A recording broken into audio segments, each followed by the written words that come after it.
Hello, Wayfarers! Welcome to the series finale of Rooksville Chronicles. Tonight's episode, Prom Queen, as our high school monsters finally make it to their end of year senior prom. It's been a hell of a journey.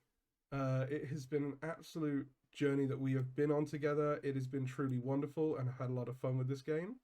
Um, it is sad to see it come to an end, but let's set it off with a bang.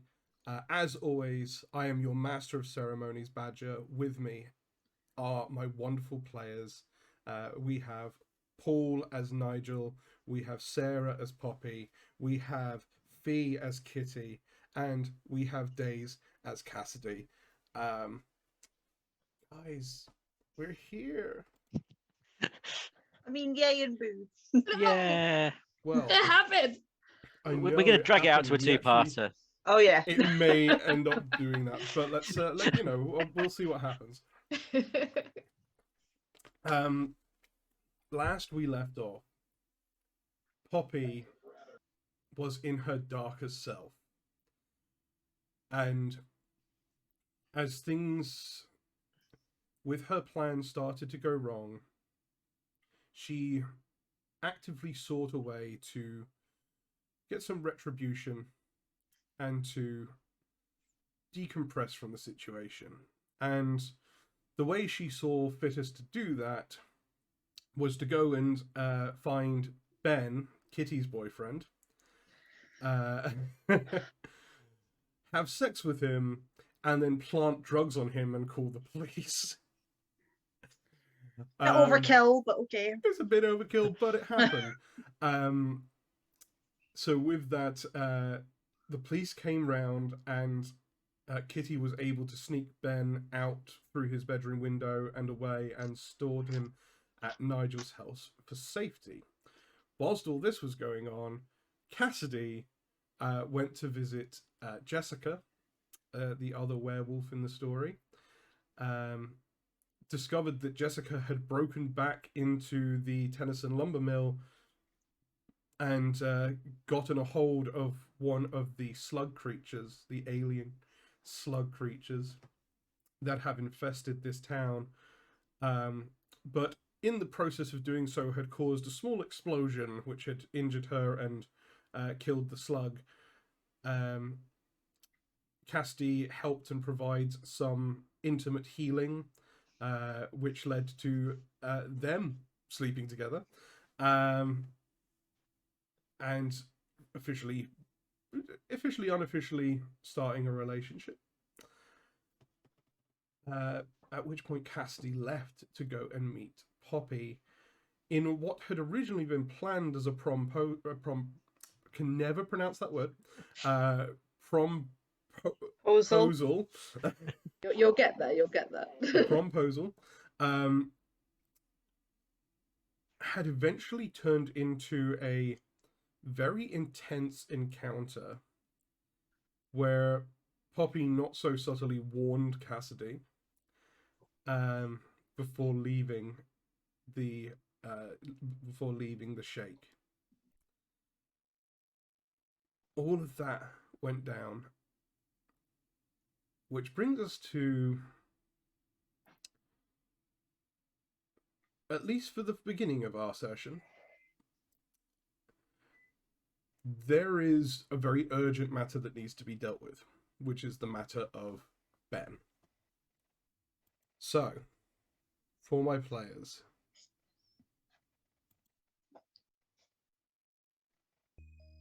what would you guys like to do? Well, that's a loaded question, isn't it? I'm pretty sure I left Ben and Nigel's capable hands. True. Yes. I was going to say something about him being dead and then couldn't figure out where I was going with the rest of that sentence. But Nigel's capable hands, and I left to go and potentially pummel something so I didn't kill someone. So, Nigel, spotlight's yours. I don't know what you did after that. So Nigel, you're sat there with, you're up in your room with Ben. He's just He's very flustered and stressed and is just sat holding his head and pacing and really freaking out. Yeah. God, what sort of energy is Nigel going to have in that situation? I think he'd probably be a little bit calm. Tea? No, come on, he's all American now. Coffee. So, Ben, what do you think we should do? I think that the girls are rather emotional, and perhaps we should come up with a plan ourselves. What the fuck can we do? Like, the police think that I'm like some drug dealer or something, and they're looking for me, and I ran. Like, I should have just gone with them. I should have just gone with them, and I should have explained the situation. But no, I ran away, so now I look really guilty, and I am so fucked, man. I'm so fucked.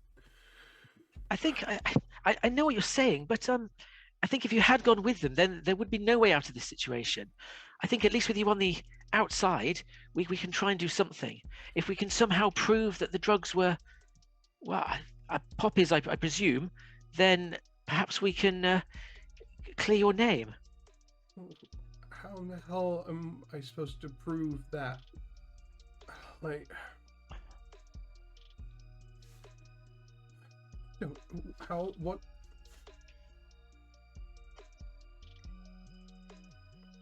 Perhaps if Sure. What, like, I mean, I guess she would have more somewhere if she had those. if we could find the rest of them, either at her house or maybe on her person at prom, and the police were to turn up, then perhaps we could somehow use that as leverage. I'm afraid I don't know. I mean, prom's like a week away, man.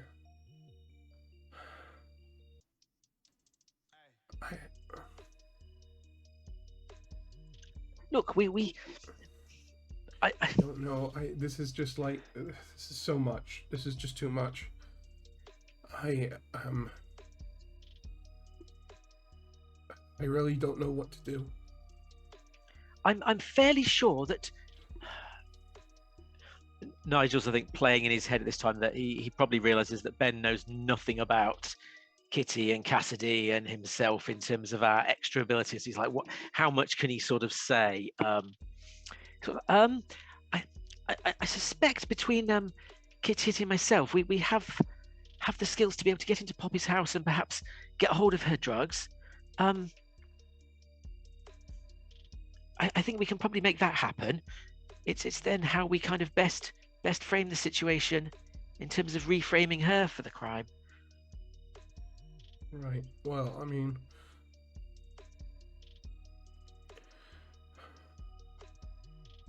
I don't know. Sure. That's, if you think you can do it, then It'll be okay, Ben, I promise. There's worse things that could have happened. not Trust much. me. Sure. Look, get some sleep, okay? And we'll see what we decide in the morning. No, thanks, man. And thanks for letting me stay. Oh, Your it's your parents aren't going to mind, are they? I guess. oh, they won't even notice. They won't even notice. They don't notice me, well, any of the time.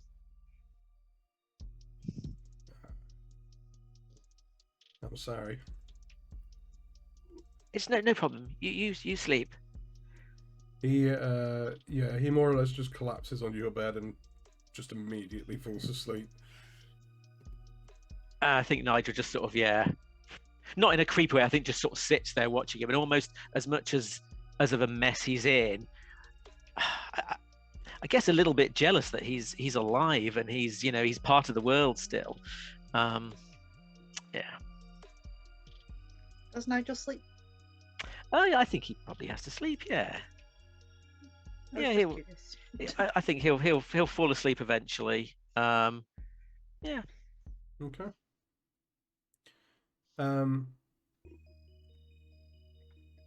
You sleep. Over the next couple of days, you and Kitty and Casti will have time to kind of discuss what you want to do. So, what is the plan leading up to prom for the three of you? I think Kitty will be wanting to be involved in these plans because her plan is to kill Poppy, and we're trying to not kill Poppy. Yeah, but you can't not include me because then you wouldn't know what I'm doing. Exact. That's a very good point, and I feel like that is a point that Casti wouldn't come up on her own. And Kitty will also have a bone to pick with Cassidy for sleeping with the other enemy. Whoa! I did not tell you about that. You know, You don't know probably wouldn't shit. have needed to, because when we met up, you probably would have stank of sex. So Is that a smell? Sorry, no, that's a different conversation. I don't want to know. I don't want to know. It's just a description of stank and sex. Even without werewolf senses. yeah, I just don't want to know. Okay, great. But I did tell you who with. I mean, She'll you be were able to saying, tell. She'll be able to tell. yeah, You can smell like the probably, yeah, oil shit. yeah.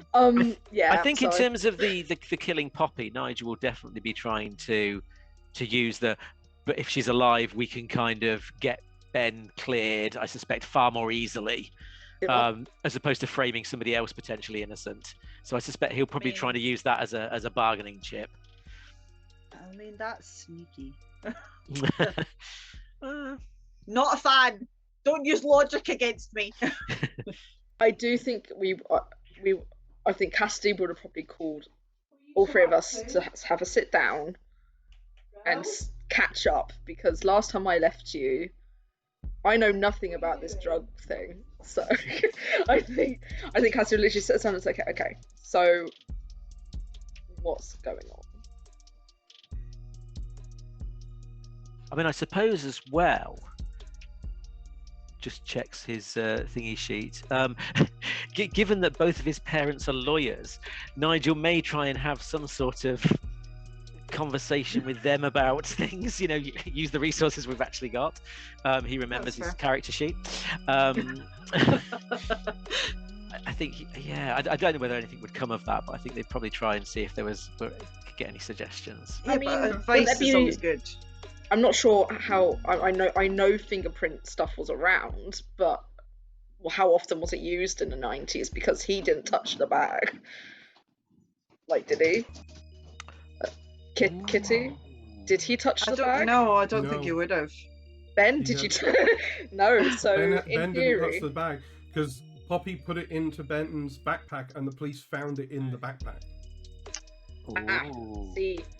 So in theory, if they looked for fingerprints, there won't be any evidence there. So we need to somehow convince them to look for fingerprints. I'm sure an anonymous tip could do that. How do you? Okay, again, a little bit of a question about how phones work in the 90s. They work the same. Landlines. But you've made it sound like you can't page the police. That'd be a lot more fun. No, you can't page the police. You just call from a payphone. Come on, you just call from a Yeah. payphone. Call from a payphone. They can't. Yeah, even if they trace the number, it's just a payphone. Okay, let's call from a payphone. How do phones work in the 90s? Goodness sake, Grace. How I thought they worked has been proven wrong multiple times through this series, so I got to check now. Phones and phone calls worked exactly the same way that they do now. It's just if you lift the receiver to your head too quickly, you'd give yourself a concussion. And if you tried to walk too far away, you would break the phone. Yeah. You've confused her now. You've confused. It just her. rips off the wall. There was a cable. Yes, I know. I've seen Scream. That's the only way I know. And it was a coiled cable that. No matter and there was always what one you that did, always was tangled. You just couldn't untangle the fucking. I think my nan had one, but it was like an really old-fashioned looking one that you did. Yeah. Rotary. But I mean old-fashioned because it literally looked like it was from the 60s. So, or something. I don't know. Anyway, Anyway, so we're gonna call enough of the the police. Yeah, we're not lesson. going to page the police. We're We'll gonna call the police. them and give them an anonymous tip saying, "Hey, Ben didn't do it. Check the bag of fingerprints and call up Poppy." Yeah. I love it. That is totally the sort of tip they would want. And say, anonymous, so don't ask me shit, and then hang up. So, yeah, is that how it works? Let's just say yes. Yeah. And Cassidy said exactly that over the phone. I feel like that's the vibe Cassidy would go with. And then look at the others like, Kitty and yeah. Nigel were both stood there going, why did we think Cassidy was the right choice to make this Yeah, call? why? It's like I should have just let Ben get. It got the point across. It got the point across. We just gotta hope they trust it. Cool. Okay, I mean, so yeah, we could do an anonymous tip about maybe getting them to check the bag, or even putting something in, like sending a letter in or something that looked official to say to send, to actually test for the things and what the drugs were and all that sort of stuff before they go all guns blazing. I'm glad you said looked official then, because when you said sends a letter, I was imagining type cut out of a newspaper and stuck on in ransom note style. All spelt wrong. Yeah. It's spelt No, wrong. I feel like Nigel could easily steal some legitimate papers from, like, black paper from his parents, and then we could write a thing, get a signature, fax it. Oh, there you go. Fax a letter. Fax what? Fax the letter through. What? Okay. Oh dear. Don't. Just Explain. don't. It's Don't. fine. Don't We'll worry. just it's a send piece a of letter. technology that stopped being in popular use about the time you were born. Oh, okay. Not in the It was the NHS. precursor to emails. No, it hasn't Was it like- prevented. It hasn't prevented like 3 people a week coming into my place of work and asking me to try and fax something, despite the fact that we don't even have a fax machine. But yeah, it is an. Is old it piece that of- thing that's like a printer, but it's not? Yeah. Yeah, basically yes. Yeah, cool. I know what it Anyway. is. This is Carry not on. the way I thought this game was going to go so far. Just trying to I'm catch, learning a lot. just trying to catch Daisy up on the last 30 years. This is a I spin-off mean, series. I was a child for 10 of them, so. Okay, so you guys are writing. You guys are writing a letter. Or you're sending an anonymous call. Or are you doing both? We'll do the call. I Okay, think. so you- It's Yeah. speed. We want to be quick, don't we? yeah, absolutely. Do you send an anonymous tip to the police, giving them a call from a payphone, telling them to check the bag for fingerprints, to say that they won't find his fingerprints on them? The only way that works is if they have Ben's fingerprints in the system. Well, Do we surrender him at that point? I don't know. I think that would be a discussion we'd have to make with him.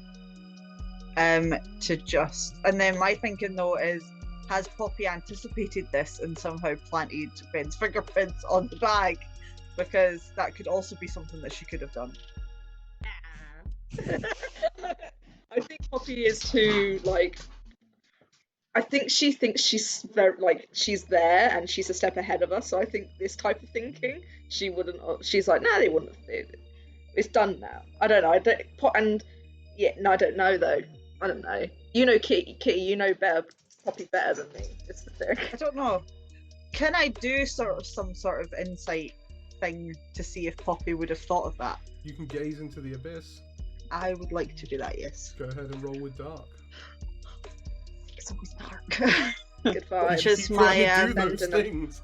I know. What is my You dark? guys chose the hot, volatile character sheets and have Yeah, started I doing know, cold and I dark know. things every session. I'm doing it with dark. Yeah. Dark, yeah. The issue is volatile leads me to getting in trouble. So I don't do it often. Right, and I'm doing a thing that is a 7. So 7. Cool. You you close your eyes and take in a large whiff with your werewolf senses, and you see a shape, a female shape, get out of a car, walk into the house, place the packet of drugs inside the bag, and then a moment later you see a male figure, an adult male figure, reach into the bag and pull the packet out.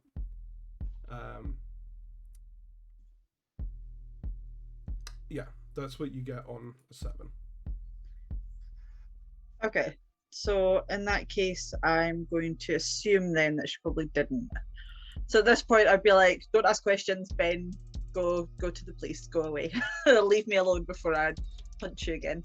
I feel like it's very much, if they're stuck in the same room, she is as far away as physically possible from him.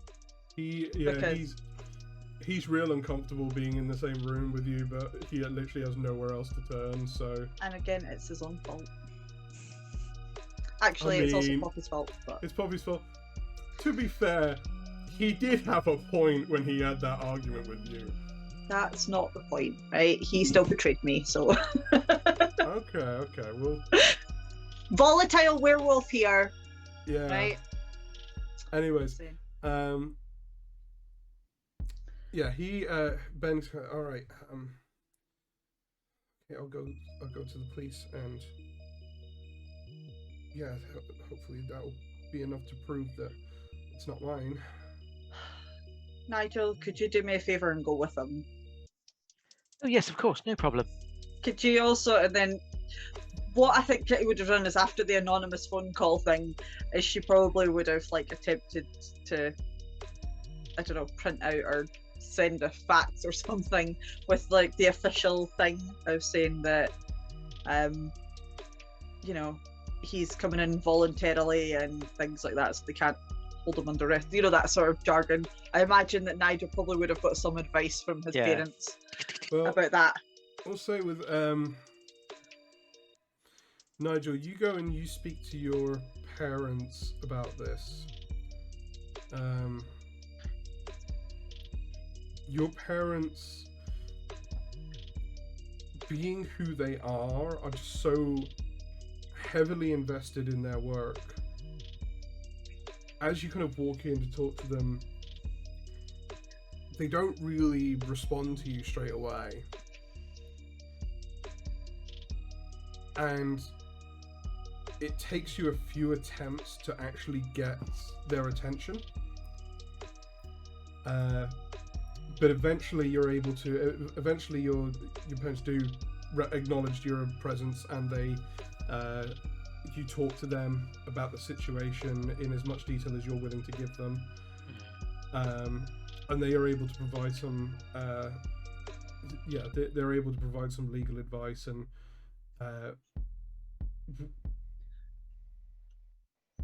will, you know, for the purposes of this, they'll be able to give you some advice and kind of state like, if he talks to the police, they should have a lawyer present, and he should, you know, not let them try and convince him into confessing something that he didn't do, because sometimes the police can be a bit heavy-handed with this stuff. Yeah. They go through the whole spiel, and you leave the room. And as you close the door, your hand in front of you kind of temporarily vanishes, and it kind of like it's flickering in and out. But eventually you're able to constitute it and get a grasp on it again. Yeah. It's just as your parents ignore you more and more, your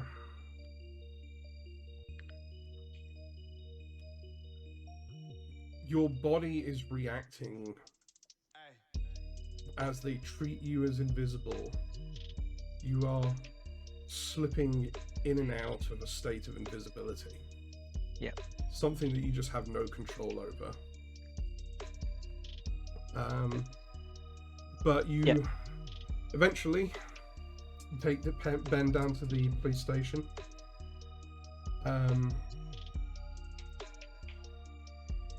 And Ben goes down.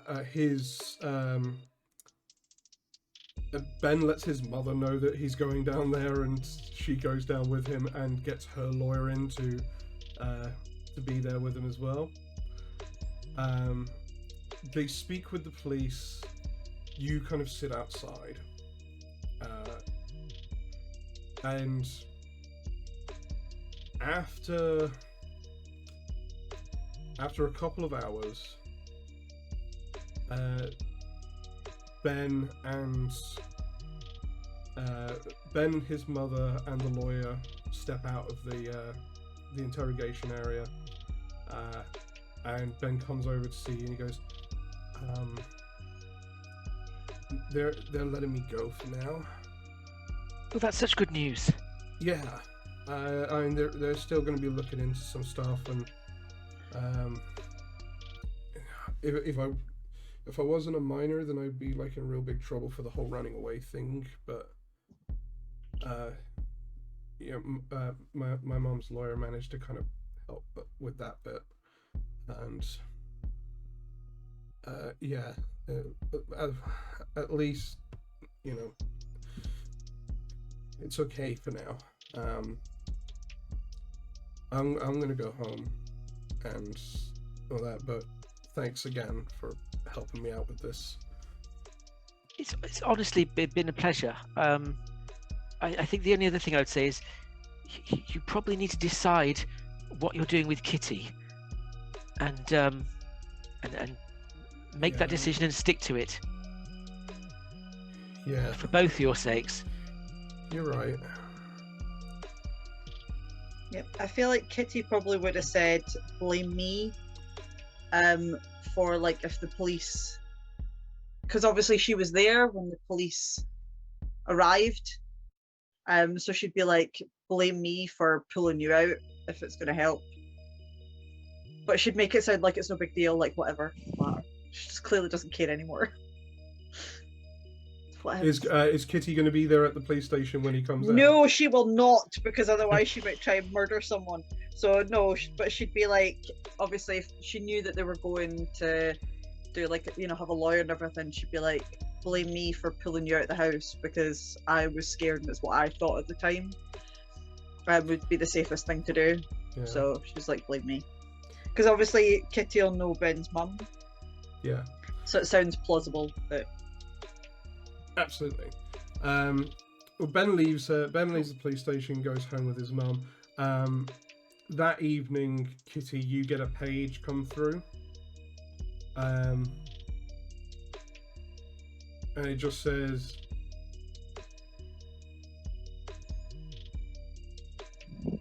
I'm sorry.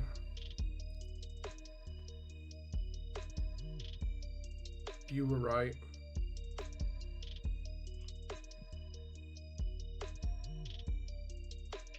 I effed up.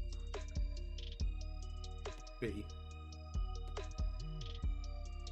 Oh. This is one of those where she's gonna be like, I don't know what to do. Actually, her first instinct would probably be to go and talk to Nigel, because Cassidy's in the bad books for, again, sleeping with the other enemy. So because that's a conversation we will have. Yes, but she's still very much annoyed at you. Like she can understand it, because she gets the whole being attracted to someone that's bad for you, but she's still very much like, I can't deal with that on top of this. So she would probably go and talk to Nigel and just be like, Nigel, you're like my best friend. And yeah, I feel like she'd probably just like invite herself in. Just literally like walk in, not even acknowledge his parents, because they've probably never even seen her before. No, they haven't. You walk in. Nigel's kind of like sat down. Nigel, you're like sat down in the living room as Kitty walks in. Your parents are in their office as they always are. I think Nigel, if Kitty presumably shows him the message, I think Nigel will just point to the phone and go, "You're sorry as well. Send it." I'll be like, but I don't wanna, because I literally tore my heart out and then I threw it at him, and then he's now just going, "Oh, sorry, I fucked up." And I'm like, I didn't know what I done. Do you want to be with him or not? Well, yes, because I love the guy. Points to the phone. "You're sorry as well. Send it." So she like stomps over to the phone, is like, "Fine." Like pages him back. Like be like, "Yes, you did, but I'm sorry too." And then I'll be like, she'll put at the end going like, "I still love you," and then put a kiss, and then just like run away.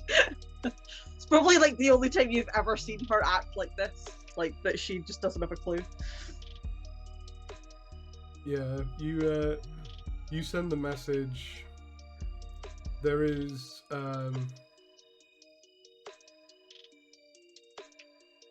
there's just that kind of like moment afterwards where it's like you put it out there. You've opened yourself up to him again.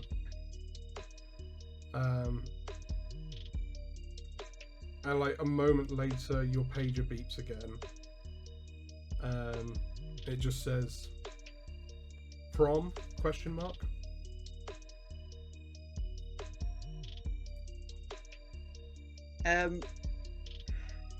At this, like, she's obviously like still around Nigel. She's gonna be like, she probably would have read it. She would be like, "Nigel, what did it say? What did it say? What did it say? What did it say? What did it say? What did it say?" I think Nigel will look at the page. I'd probably just go over, page back. Yes, without even telling her. I'm just like, "What did you do? What did you do? What's happened?" You're going to the prom with Ben. Oh, shit. It's, Okay. it's fine, Kitty. As much as it hurts, at least you're still alive to feel that. I worry that, and he's sort of looking absent-mindedly at his hand that disappeared before. He's like, "I worry that I'm disappearing sometimes." What do you mean disappearing? Nigel, you sat there, like, you've been sat in this living room having a friend over who is not known for being quiet. And your parents haven't stirred, they haven't come to check, they haven't come to react. I'll ask you to make a cold roll to try and keep your cool. Cold roll, yep, sure. Uh-oh. It's a -1. That's not good, is it? Where are we? All the fun rolls. That is a 9. 9. Cool. So on a 9, you do manage to keep your cool, but it's not a perfect success. So let me just check the.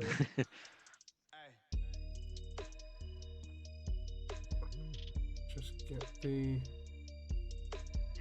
There we go.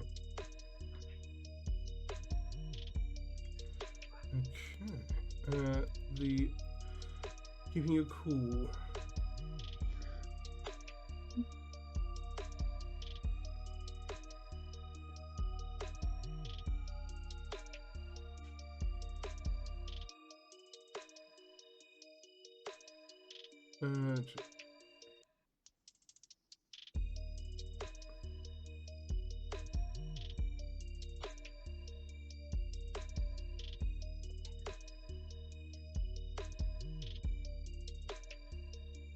Okay, cool. That's not really super applicable here. So, I say on a 9, you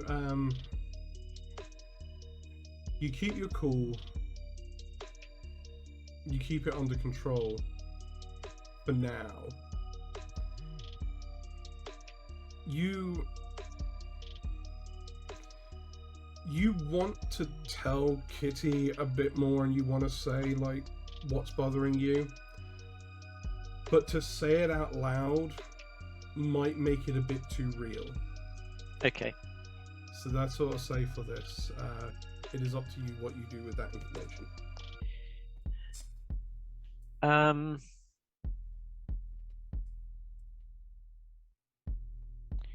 I think, yeah. I expect I will probably go as far as sort of saying, when I was talking to my parents about Ben and the legal stuff, I think that was the longest conversation I've had with them in months. And I think that he'll just sort of stop there and won't kind of go any further than that. And yeah, that's probably all he'll sort of say. Yeah, this is when Kitty starts to feel quite guilty, actually, because she's been so wrapped up in her own nonsense with Lincoln Poppy that she realises that she's actually been a fairly crap friend to Nigel. So she probably would go and give him a hug. Thank you. Just be like, you're like the closest friend I have. That's not that I'm, not in love with or related to. No, I feel the same. Thank you. It's like, she's gonna be like, I am probably going to regret saying this, but I will try really hard not to kill Poppy in case anything happens to Felicity, because I know you have a soft spot for her, and I will regret saying this. You are my friend, and I want you to be happy. And Nigel will be like, I appreciate that, Kitty. Let's not rule anything out, shall we? I did say I'd try really hard. I didn't say it was not going to. And yeah, he'll smile and be like, I know. She will probably test the air a little bit and just find out, like, how and when he died, because I feel like it's not anything that we've properly talked about, because I feel like Nigel's always been slightly avoid the subject like it's, a giant red flag. I mean, I think as soon as Kitty sort of says that, I believe I instantly get the condition traumatized, because when I'm reminded of my death, I have my unresolved trauma ghost move, so I'm now instantly traumatized condition. So thanks. Just trying to be a good friend. It's all right. I suspect probably at this point probably fairly matter of fact about the mechanics of that, and just relay the. Not long after I moved into town, I was in the wooded area, and some of the local youths pushed and shoved me, and I fell into a ditch and was impaled on a tree branch. And I'm not quite sure what happened afterwards, but I ended up like this. Who did it? And at this point, Kitty's like, I might change my anger from Poppy to whoever did that. So it was Yeah, it was. So I know we had Zeke was there, but I don't think it was actually him, because he was kind of regretful, wasn't he? Was it actually Benji? Zeke and Benji did we were say? there. It was Benji, yeah. Was it Benji? Benji Yeah, did yeah. it? I thought it was Zeke that did it. Or Zeke knew. I think Benji did it. Zeke knew, but yeah, Zeke it was. knew Benji about doesn't. it. Benji, Yeah. yeah. So I think he'd be like, well, funny story. Yes, friend of my enemy and all that sort of thing. It was Benji. Excuse me? You mean that dumb, weirdly hunk of a man that follows Poppy around? Indeed. Well, I feel like we could do 2 birds in 1 stone, and I could help destroy Poppy by destroying Benji. Excellent. She's like, plan of action. She's like, gets on the pager, and she's like, Cassidy, Nigel's, no. Nice. New plan of action. Take it, Benji. Does Cassidy reply, or is she busy hooking up? I think Cassidy's gonna be would be like brainstorming ways of like she's still trying to figure out the best course of action for prom, because now she knows that Poppy knows. She knows there's going to be a counter plan of sorts. We know something's going to happen at prom, so Cassidy's going full on slight conspiracy theorist, being like, what would kill an alien bug in head that won't kill people, but we could defeat? What will Poppy do with decorations that involve the bugs? And like try and come up with something. And I think she'll see the Nigel's now message and just like collect her notes and her plans that she's got. She's got something to give to them at least when she's like arrives. And I do think she probably has during this time invited Jessica over to help her, not to hook up, to help. Just get distracted easily, but the plan of action is to help. Yeah, no, Jessica. Jessica is in to help, so she, she kind of like spending that time with you, trying to like work out ways that might affect this thing. She's done a number of things where she's been like pouring different things on the slugs to see how they react to it, the body of the slug, to see how it reacts.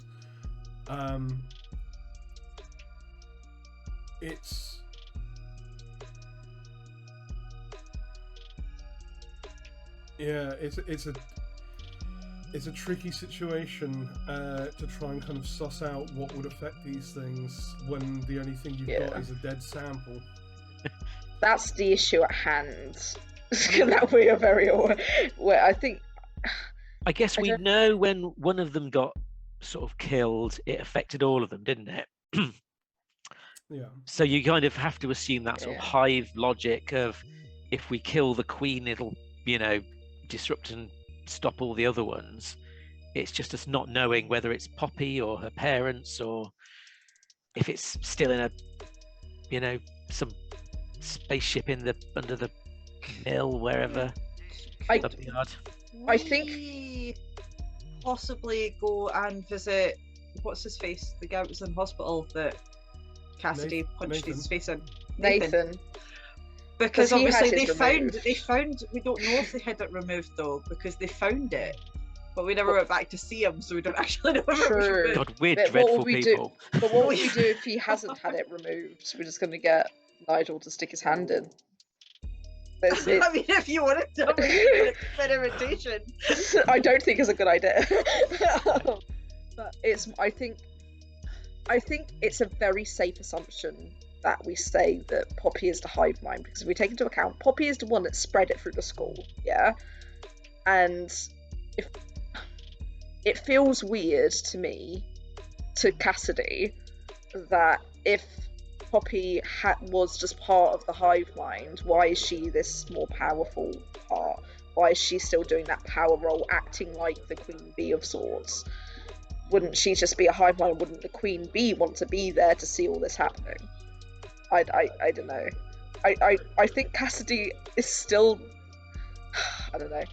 She keeps thinking that spiking the punch with something that will kill a slug is a good idea. But something the only downside with that is most things that would kill a slug would kill a human. Yeah. Salt? Salt. It's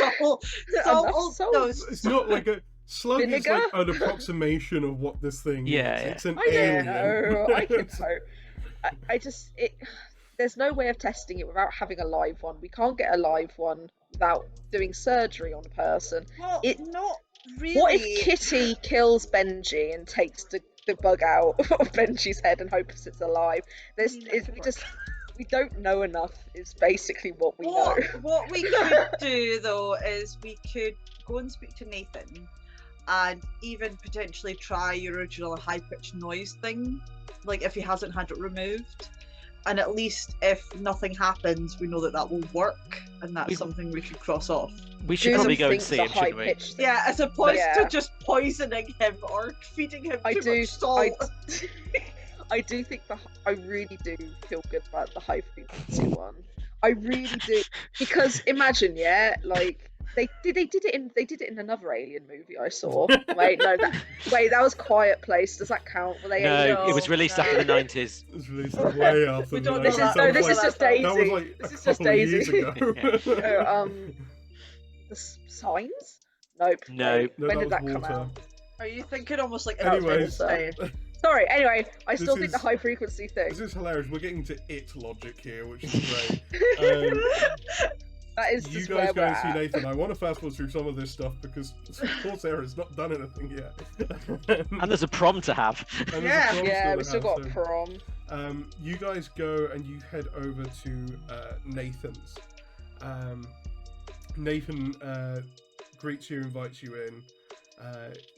Stands and goes, "Hi." So his face is pretty much healed up at this point. There's still a little bit of scarring, but like the swelling's all gone. His face is a normal color again.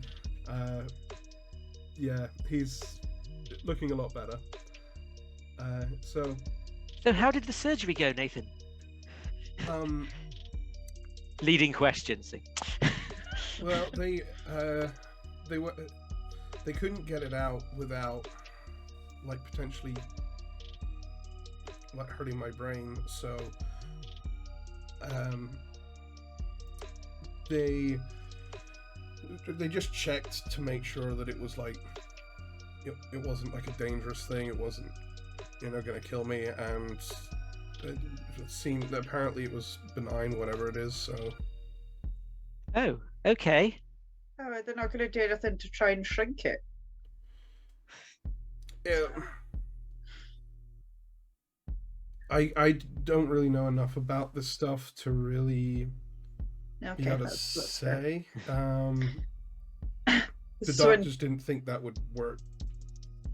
okay, this is when Kitty nudges Cassidy, because I assume Cassidy's ready with a high-pitched noise somehow. Oh, Jesus God. No. Just see what happens. He might not hear it. Yeah, like one of those like yak back things. It's like a Have you dog guys whistle. had those? Yeah. Or a My dog thing- whistle. Yeah. See, Cassidy's thinking was more like subtle. Weirdly, was that it's like a recording of a dog whistle on a mixtape, and I'm gonna be like, "Hey, listen to this new song I heard." And I'll be like, "Oh, it must be broken if it doesn't work." You do also realise though that a high-pitched noise is probably going to hurt us too. That's why I'm doing it on the headphones with the mixtape. Was my hope. Okay, well this is why like she knew that Cassidy had plans, so she's like trying to do the thing. Yeah. So you go to prom? Oh yeah, Cassidy's been working on a mix of music to Yeah. give to the DJ or something. Yeah, so I downloaded this like new song. It's apparently You it's, don't like, download really things. good. Shit! I recorded this Yeah, but Yeah. this song that we were using for prom. It's like Yeah. Kate Bush and all I stood that. there and I with the just thought you'd recorder like- whilst the radio was Yeah. playing, with my Yeah. fingers Yes. hovering over That's play it. record. yeah, Seriously. Does Nathan react? Yeah, I'm saying I like go like, oh, it's like Kate Bush. Do you want to go and like listen to it? I got some headphones here. I literally shoved the headphones on. I don't know. Kate, look. Kate Bush works. Kate Bush is Spice forever. Okay. Yeah. He Shoves it seems on, to- plays it. Yeah, because Cassidy is anything but subtle in anything that she does. He's a little weirded out by the way you approach him with it, but he puts the headphones on, partially to be polite and partially because he has no fucking clue what you're doing. He puts the headphones on.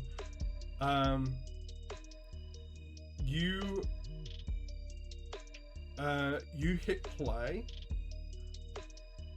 and he kind of just stands there for a second with a look of confusion on his face. Awesome. And he just goes, it doesn't sound like anything, like a whistle. And as you're watching him, you just see blood start to trickle out of his nose. No. Oh. Like- And then he just kind of like, his head kind of starts to wobble, and he starts to kind of like waver a bit. And then just collapses down onto the ground. Okay, I feel like I would have when Pull it he off, started pull it off. swaying. Yeah, when he started swaying, Kitty would have grabbed him because she's a bit like, oh whoa. You managed to hold him up, Pulled off. And call the doctors in. Pulled off and call the doctors in. Is You there at take- least a buzzer? You yeah, he's got he's got like he's got like a wrist tag that has like an emergency number for paging. But as you like when you push, you take the headphones off his head. And as you take the headphones off, his head kind of seems to clear. And he looks at you, and just hanging out of his nose, you can just see this tiny little black tail. Okay, I feel like we need to knock him out. Is he knocked out still? At this, if Is he Kitty awake? sees this thing sticking at the bottom of his nose, she's just gonna fucking go for it. She's literally gonna like, while he's still slightly like Grab waving it, on her grab feet, she's it, gonna and try and hold. grab it. Go I'll ahead hold- and this is going to be I'll this hold is him essentially down. going to be kind of like a lash out physically maneuver. So go ahead and roll with volatile. Can I I help could by do that. holding him down? Is that like support? I mean, I do have a +2 on volatile, so You do. Let's go! that's 12. Well, you you reach up to Nathan's nose and just pull this thing out. And as you do, like, there's a splatter of blood that comes out with it. Ew. But as you do, this thing is like in your hands, and it is wriggling and moving in your hands I mean, oh my gosh. before completely falling limp once more. And Nathan looks just really confused as to what's going on. And you can like he sits back on an armchair, and he's just like,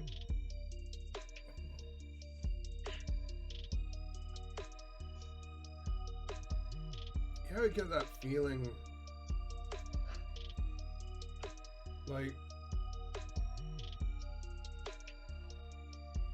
like your sinuses have been clogged up for days, and then you let out a sneeze and it just clears the whole thing in one go, and it's really gross, but then afterwards it's like, relief.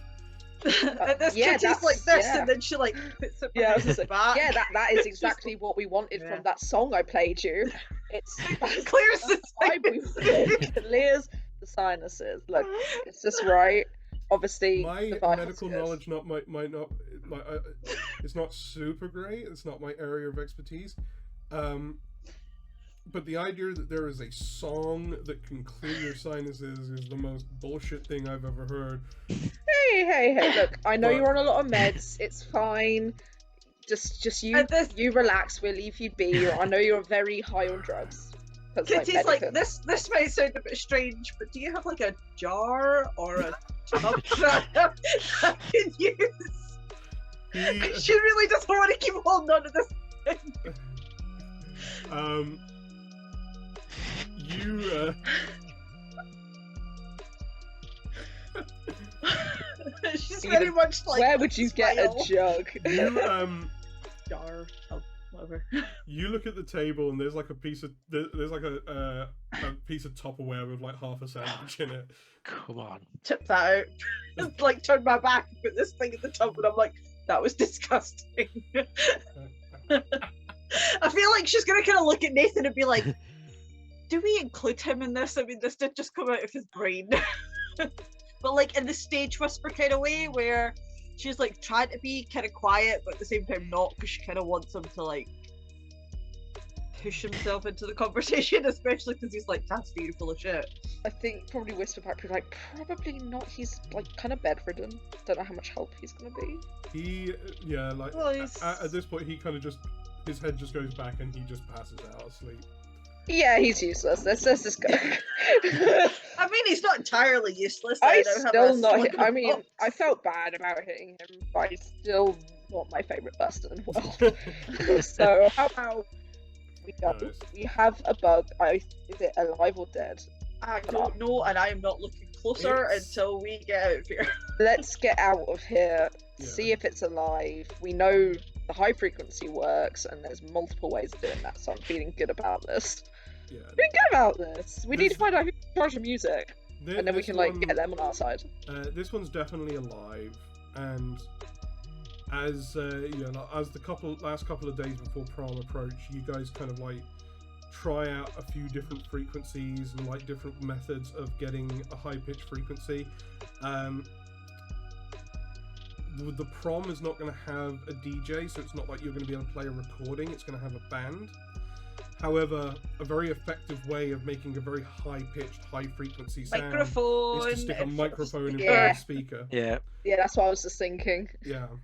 And we've got Ben, who, if And we we've got- sort Ben out and we can get Ben to do it, secret plan initiated. Do have a question. Has Poppy potentially noticed, or has Poppy's attitude changed in the last few days? You like don't know. Can we? I was gonna say, can we hide? Can I stare into the abyss for that? And check on Poppy and make sure, see if she's noticing our secret plans. Go ahead and make a roll with Dark.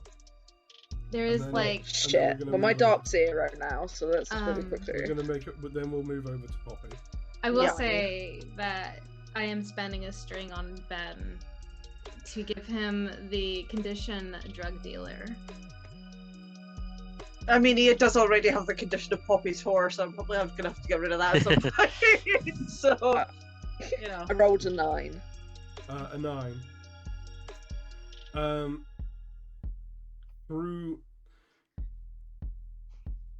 Through looking through your werewolf senses as you close and breathe in your eyes and breathe in deeply,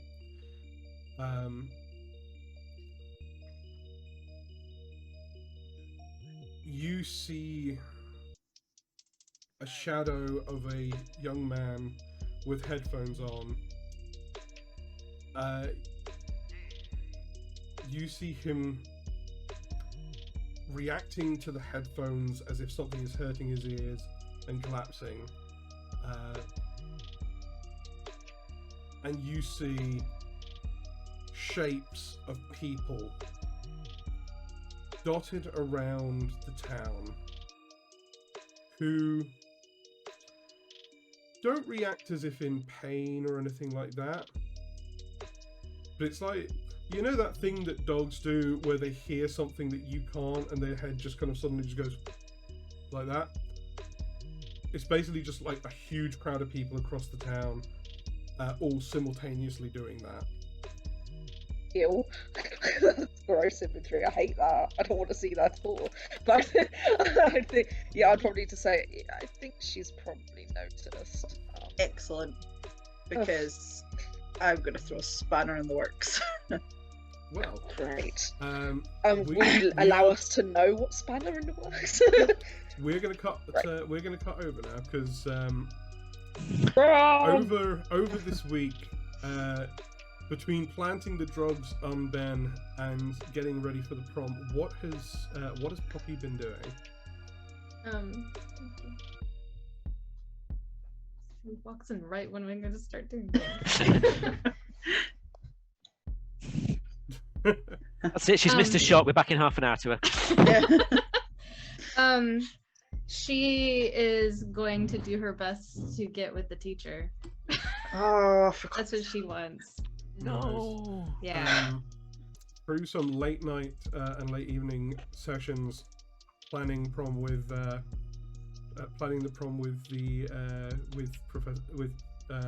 Lillard.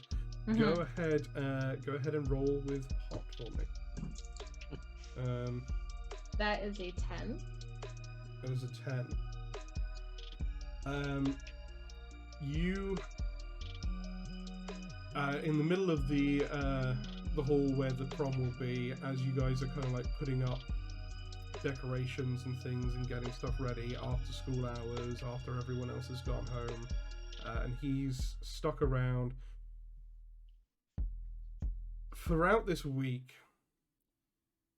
you've been doing the work on Mr. Lillard. Like, Yeah. he's been reluctant for the simple fact that you are a minor in all intents and purposes.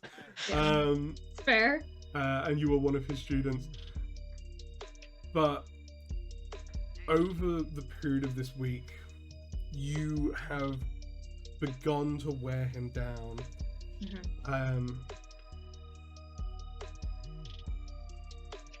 As you guys finish up the last couple of bits the night before the prom, Mr. Lillard finally gives in, and Poppy and Mr. Lillard have sex with each other right there in the middle of that space. Ow. So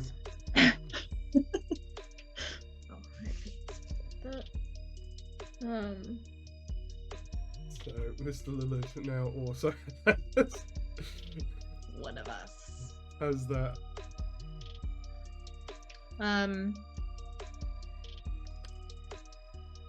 I have a question Sure. for Kitty. If Mm-hmm. Kitty is making up with Ben before prom or not. Probably. I feel like they would have had to sit down and have a heart-to-heart, get it Yeah. over and done with. So she probably would have removed the condition of Poppy's whore, but nobody probably would have noticed that because the whole drug thing. Yeah. But yeah, they probably would have. It's probably not as like, obviously there's still slight tension in it, and I think Kitty's contemplating telling Ben the whole truth, like the fact that she's a werewolf, but she's not quite gotten to that point because she doesn't feel enough she can trust him yet. But yes, they would have made up before prom. Oh, she'd also have Daddy make that whole thing go away if police came to try to talk to them. Yes, we figured.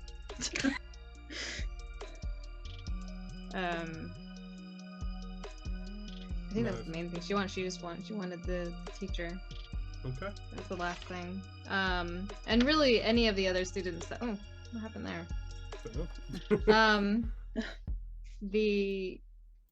Because I think that the night after she was her darker self, she had her posse come back over and then essentially encouraged them to bring anybody else and just played matchmaker. Oh, but what about Felicity? What about Felicity? Felicity would have been Well, with us. I know, but that's what I mean. But didn't she have a soft spot for our I think- ghosty pal? She would encourage that still. Yeah. I think at this point, just for ease and sake of this, because Okay. there are a number of students in the class who are under Poppy's thrall now, and there are some that aren't. Yeah. At the end of the day, her plan at prom is going to be basically to turn everyone else. So I think, for the sake of ease, we can have it just be the ones that are currently there, Okay. rather than filtering through all of the students and deciding who isn't and who is. No, that's fair. Yeah. Okay. Is there anything else that people want to do before prom? Kitty is going to, partially just for the laugh, but she's obviously, because I'm not entirely sure how American proms work, most of it has just been from watching Mean Girls on repeat. I've been to she's- a couple, I can tell you. Yeah. Basically, because I don't know because it doesn't happen in British proms, but having like prom king and queen and everything, do the people actually vote for Yes. who they want? Yes, Right, there's because a voting. Kitty is going to basically run up against Poppy just purely because it takes her mind off it, and she also is like just trying to, I don't know, that's Okay. part of throwing, that's not her full spanner That's like in the works. really brave. I know, I was just so inspired by you, Poppy, Yeah. that I just couldn't help myself. Well, good luck. Amazing. Thanks, you'll need it. She like flaunts off, Nice. just Okay, like so- channeling her I inner. think, yeah. I think other than that, Cassidy would want to be trying to get back in Kitty's good books just before we potentially die. Yeah. So And also before Cassidy shows up at prom with Jessica. definitely before that. So I will give her the heads up. The whole plan was to not tell her at all, and it went to shit. Yeah, I don't think Cassidy. I don't think Cassidy has the chill enough to actually. No, to no, pull she off does a not. hiding She'd from probably the- be 100% not. far too much, far too excited. Yeah, Yeah. yeah. But she Okay. wouldn't have told you it was Jessica, but you would have very easily figured it out through the description of what's Well, going yeah, because on. everybody else has basically got Poppy's. Yeah, I'll be like, oh my gosh, rings. yeah, I met her at Tennyson. She had she brought us one of those bug things. Yeah. Like, yeah, I wonder who that was then. Yeah, I think Okay. yeah. So try and make up with Kitty and tell her that I'm going to prom with Jessica for tactical reasons and other. Okay. So with that,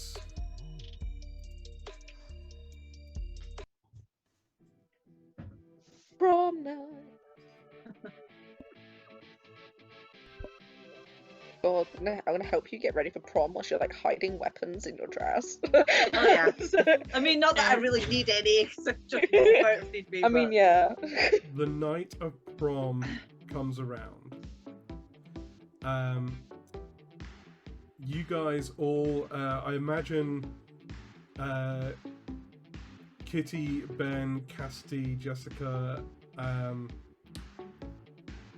and Nigel all get ready together. I think, my guess is if Nigel's going to prom with Felicity, that Felicity is probably getting ready at Poppy's, Yeah. but it's probably a closed thing. So, Yeah, you meet up guys outside. you guys are all there getting ready together. Poppy, you're there with your crew, your kind of central crew, getting ready for the prom together. Is Poppy taking anyone as her official date to the prom, or? I was trying to figure that out. She'd go with Sam. Ooh. Wow. Sam is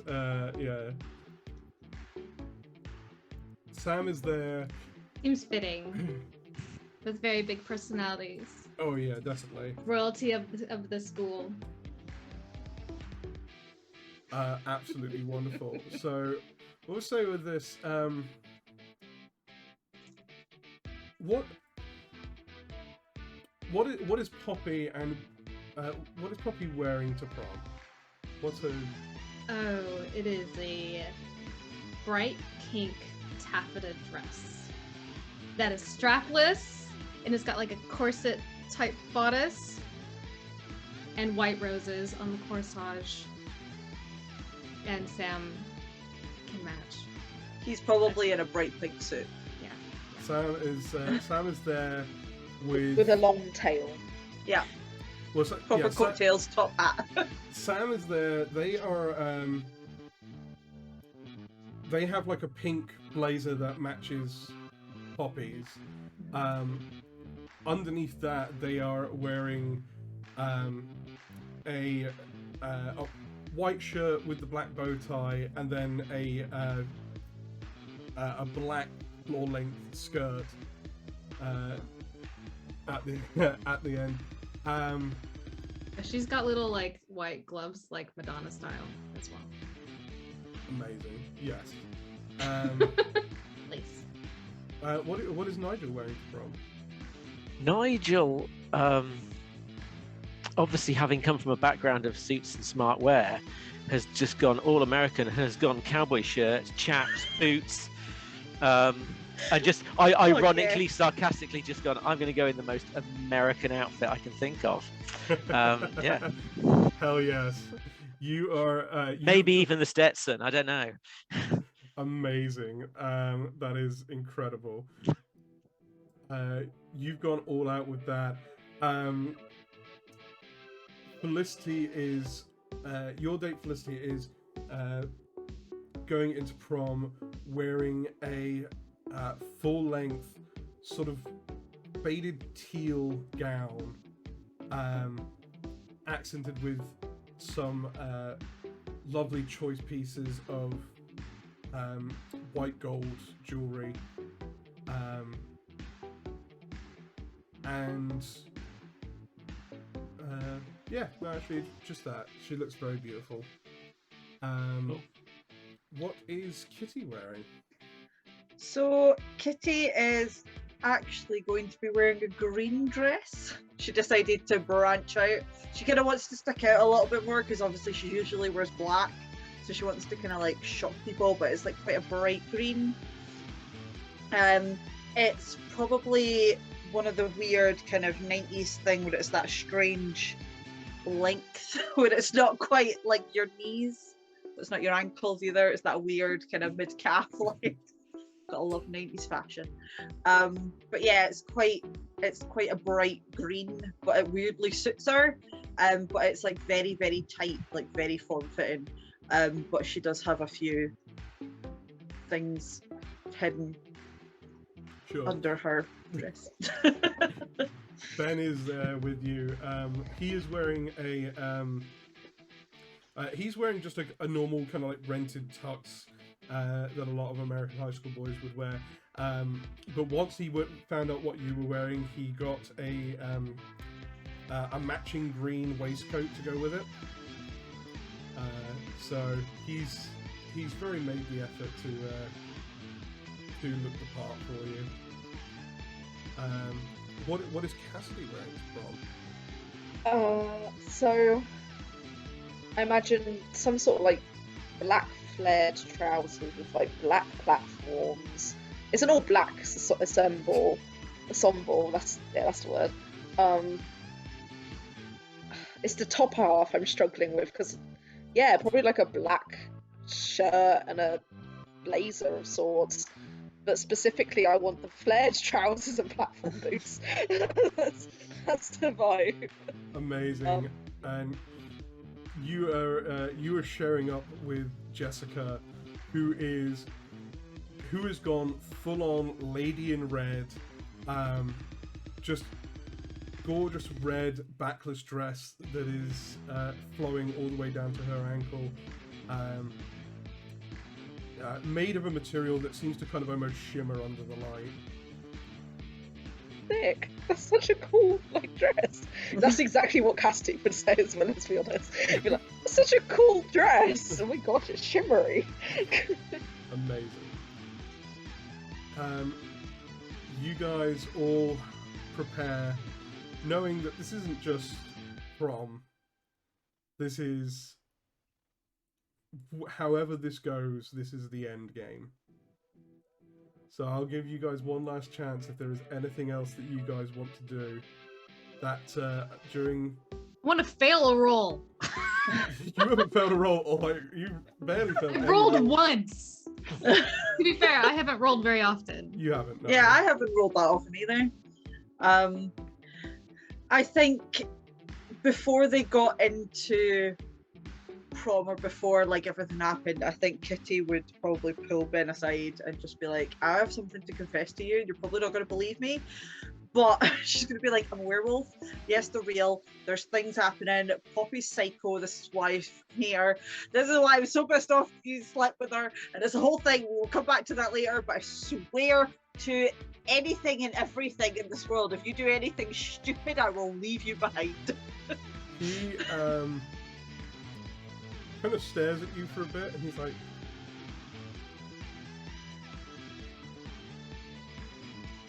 wait, what? Okay, hang on.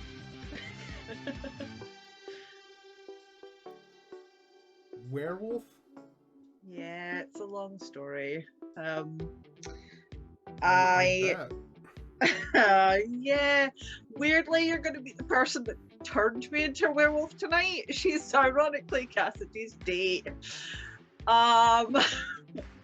Which is, don't even get me started on that weirdness, but Right. you know, she is my cousin, so I mean Cassidy. Jessica's a bit of a cow, but what can you do? Okay.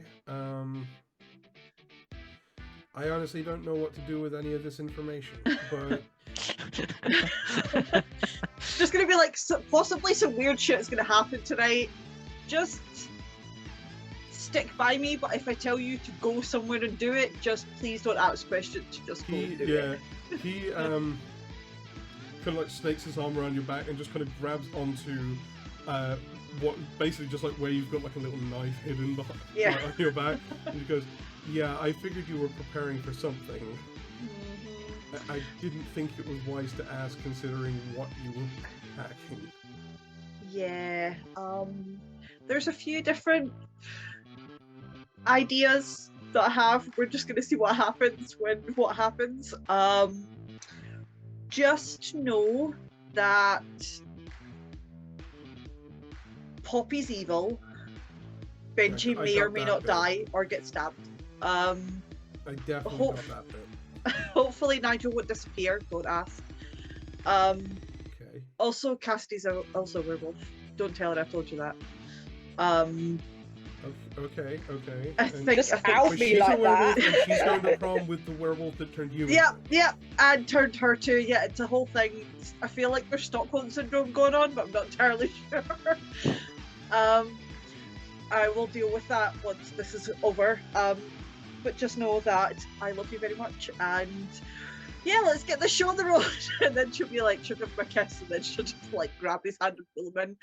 Yeah. It goes, okay. Is there anything you need me to do? Just trust me, please. I do now. I'll never not trust you again after everything that went down. I really do love you. This is when she's like, oh, I don't want to ruin my dress. And then she's like, we will come back to this later. And then she'll probably give him another kiss and then pull him in. Yeah. Pull him in. You guys all get into whatever vehicle it is you're taking to the prom. Just Custody. Out of interest, sorry, just Yeah. before we start, I've got my. It's nighttime. Yes. I'm assuming. Does the spirit armor work when I'm inside, just because it's nighttime, or is it specifically when the moon is on me? It says, but it's. I think it said. Like, I can't remember. I got to take my this is space off to look. your It says when you're basked in moonlight. Yeah, so I it's only when I'm assume it's when you're outside, outside, yeah. Okay. you act as if you have dark free when you're basked in moonlight. Yeah, so you need to be. The moonlight needs to be on you for it to Let's work. make this an outdoor prom. Well, I feel like though, even if it's moonlight, it can still come in through a window as long as you're. I just need to get a outside. very good position. There would be moonlight, like there'll be like windows, probably like really high up windows on the. Up Yeah, near can the we have a ceiling. skylight? Yeah. No, I was about to say I No. don't think skylights were a thing, but there probably Well, would they be would high have There've windows. just been like windows Yes, on the walls. Sarah. Cool. Yeah. I'm Yes, hoping Sarah's like nodding. But then there's windows high Yeah. up. It depends Yeah. on the high school. We didn't have that in ours, but that's all right. I know Is some it a high schools thing? do. Is it a That's thing the in thing. like your gymnasium type Because auditorium? our ones Yeah, have had these yeah, because huge, sometimes they were like, ones. really annoying during auditory, like during the assemblies, and they're like bright white light. You're Yeah, from the sun. yeah. Yeah. Because we have them, at least my one had these ones like a floor length. Yeah, And it's you, just they on need the like some days. ridiculously I didn't long have that. stick with a crank That on you it got, to open. yeah, with a crank. Yeah, Yeah. okay, cool. And So mine's this Anyway. were all just Fine. really high up. Yeah. cool. I can find moonlight. That's just what I wanted to preface. No, it's cool. So, Awesome. you guys get into your vehicle. Poppy, you and your crew all jump into, I'm guessing, a limo. Yeah. I'm not entirely sure how It's we fit in pink. one car. A pink And limo. probably the same shade as your dress. That's right. Yeah, absolutely. Must Um, coordinate. And you guys all head down to the prom. When as you're like, I've just remembered something. So as you guys are down, like going down in the limo, sorry, not in the limo, the other crew. As you guys are heading down,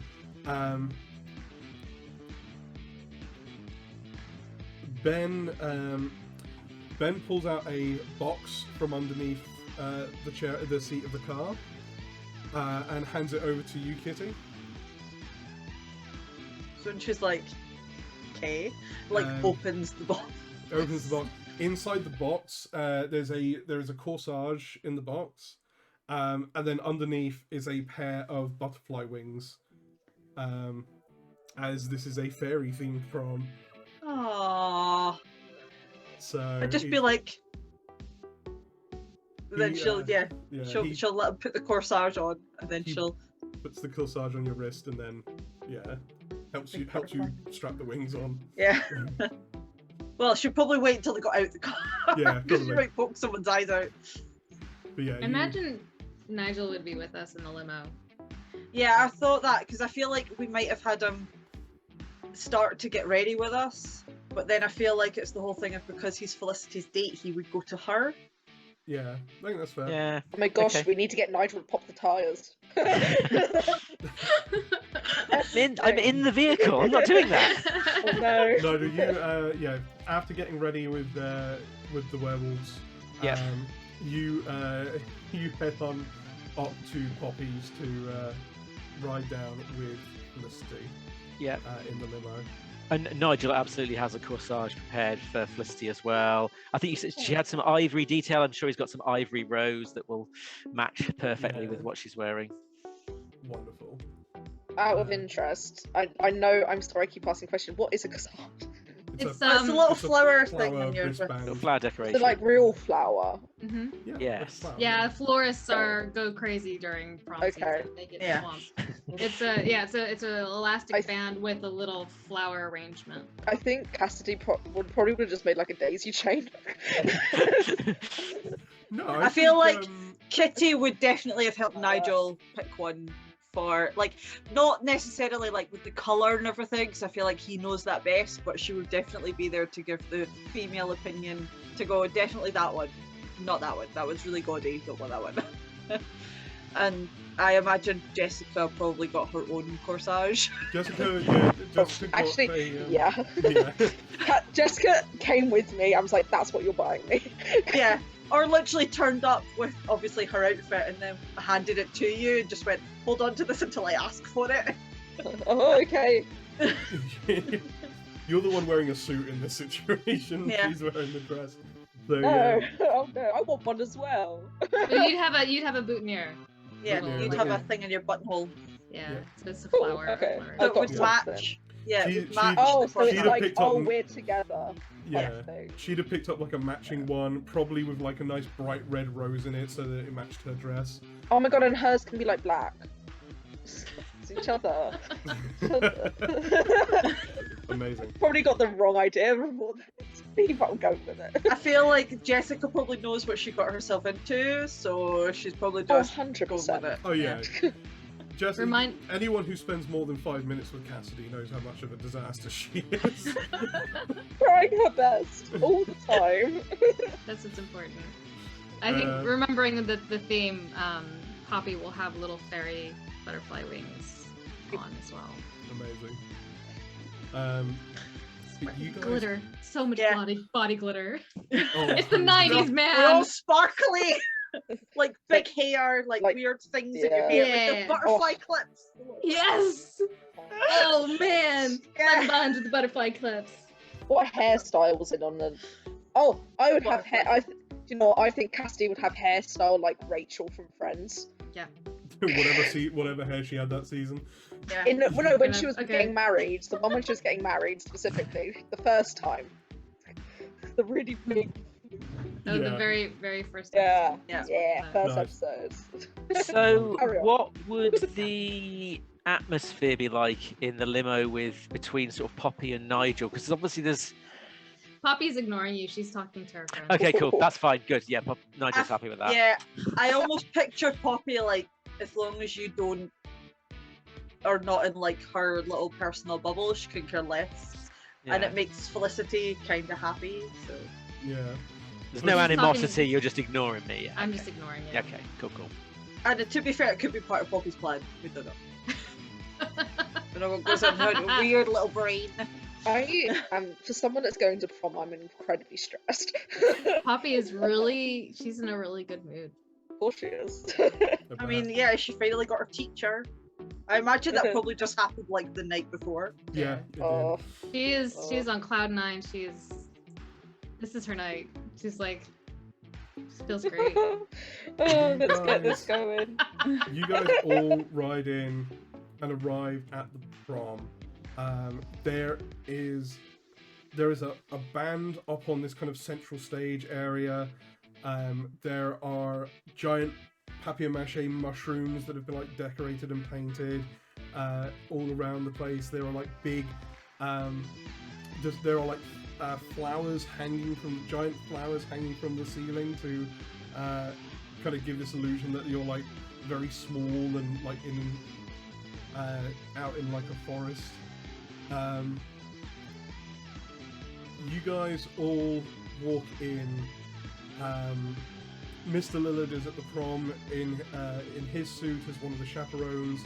Along with him, Poppy's parents are both there as chaperones, and Kitty's parents are actually both there as chaperones as well. No. I was waiting on that. It's fine. I forgot chaperones was a thing. Yeah.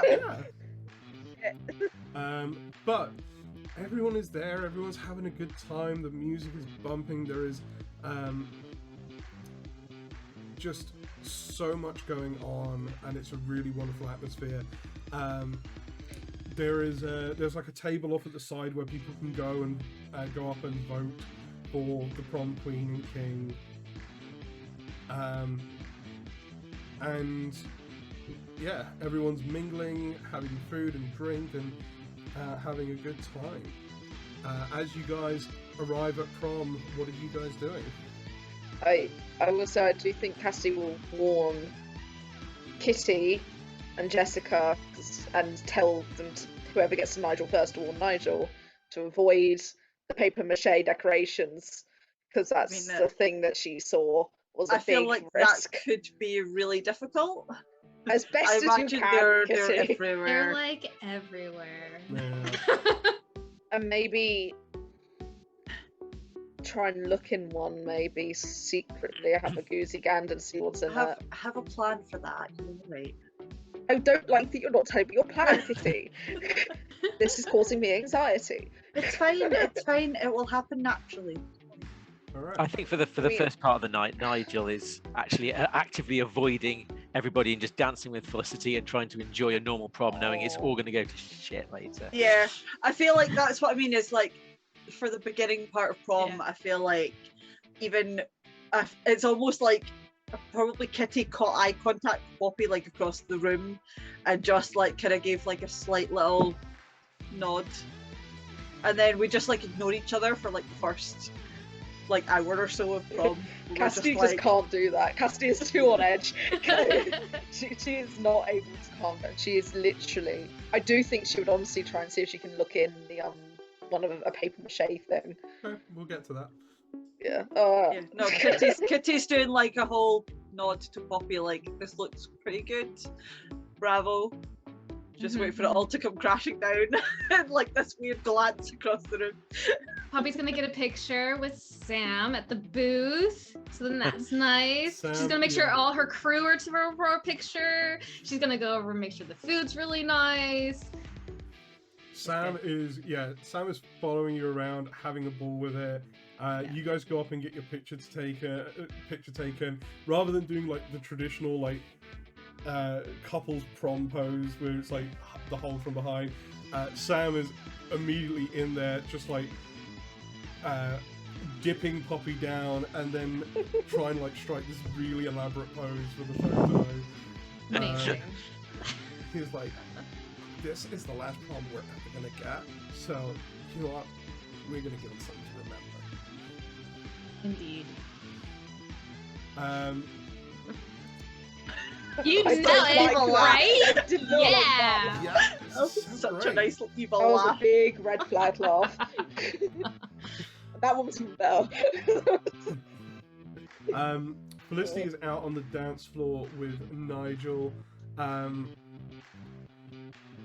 She's there dancing with you, just having a great time with you.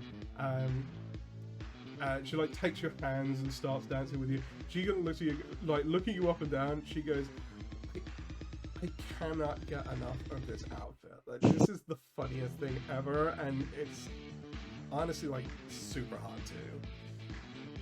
Oh, I'm glad you like it. I yes, wanted to do something a little bit different.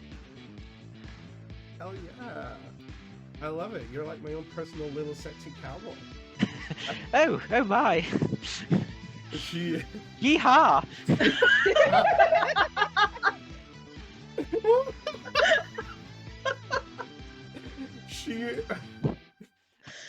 Sorry. Yeah, no, she full on laughs at that, and then just kind of pulls you in really close and just starts dancing very close to you, until one of the grown-ups walks past and just kind of like gives you both a very sharp look, at which point she kind of backs up enough so that it's at least a reasonable, at least what from a grown-up size is a reasonable distance.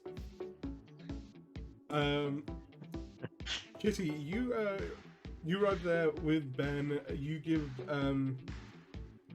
you kind of give like Poppy this nod, this knowing nod that like Yeah, no matter what happens to her, at least the prom looks pretty. I'll give her that. Yeah, you give her that nod, and I know how to throw a party. I did know oh that. yeah. Ben just takes you by the hand and just like, whatever happens, you know, I'm here for you, so just know that. And then it's like, we are going to enjoy ourselves for at least the next, I don't know, half an hour before something horrible happens. So let's go. And she'll like literally like pull him on the dance floor, but start like bouncing about and being a bit wacky because she's just having a good time. Yeah, just end of the world dancing. Basically, yeah. And also she's like slowly getting like closer to like a group of other people, so she's like bouncing into them, like pretending that she doesn't care, but she's doing it for a reason. Okay. You can let Oh, me in on become whatever clear. this plan is that you've got. But yeah, that's fine. Cassidy, you were there with Jessica. She kind of walks in with you and looks around and goes, "This is just the most darling thing I've ever seen. Who came up with this idea?" Actually, me. Wow. All right. Are we going to spend a bit of time in party mode, or are we going straight into? I don't know about you, but I mean, I understand wanting to enjoy this night, but I also don't want this to be my last night. So I'm very concentrated on trying to sort this out. Yeah. I'm sorry. No. I will be a better date in a future thing. You've been a better date before tonight. I'm sure you'll be a better date next time as well. Thank you. Okay. Yeah. So What do you need? we need to somehow get in one of these paper maches, hopefully without anyone noticing too much, and we need to figure out what's in it so we at least know slightly what Poppy's plan is. All right. So which one's looking as far away as possible from Well, any teachers? as you say that, Kitty with her wild dancing has basically been shuffling up to a mushroom, and she's going to like bounce around, and she's going to purposefully knock it over, but make it seem like she like tripped over something and like fell into one and has like smacked it on the floor just to see what was in it. Like literally like flattened it, but like went backwards, so it looked like it was an accident, and she's literally flattened the mushroom. So you've chucked your body Yeah. onto something we don't know what it does. Yep. This is why she's like, trust me, guys. Something will work out. I really don't. This is what happened. But she's done it, so she's like been with like a group of people, but she's like bounced forward a bit, and someone's like, she made it look like someone's like shoved her accidentally, and she's like fallen into it. Okay. Yeah, let's go. So are you doing it obviously enough that Cassidy would notice? Everybody would probably hear it, if I'm being honest. Oh shit. I'm gonna say, go ahead and we're gonna make a roll on this. Okay. Go ahead and make a roll. This is gonna be with.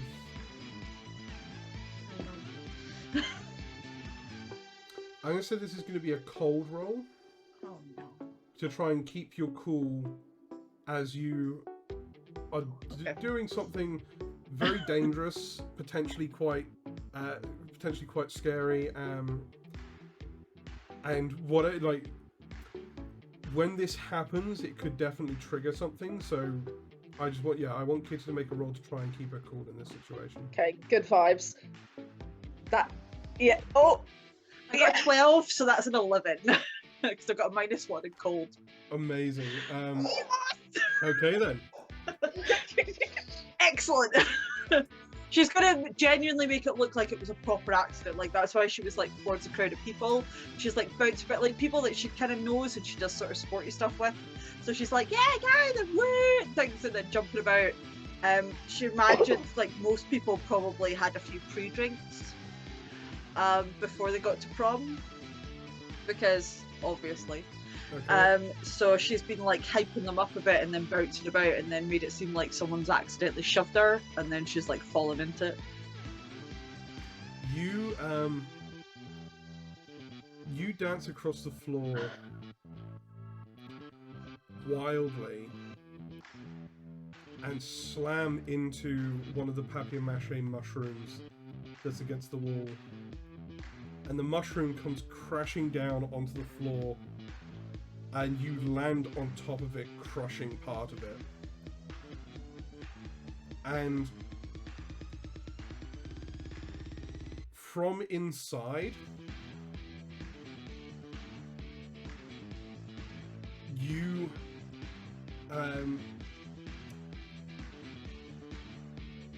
feel a bunch of a bunch of things wriggling inside this thing underneath you, and as you kind of like have torn a hole in the side of this thing, they start spilling out onto the floor. Poppy, you immediately sense what's going on.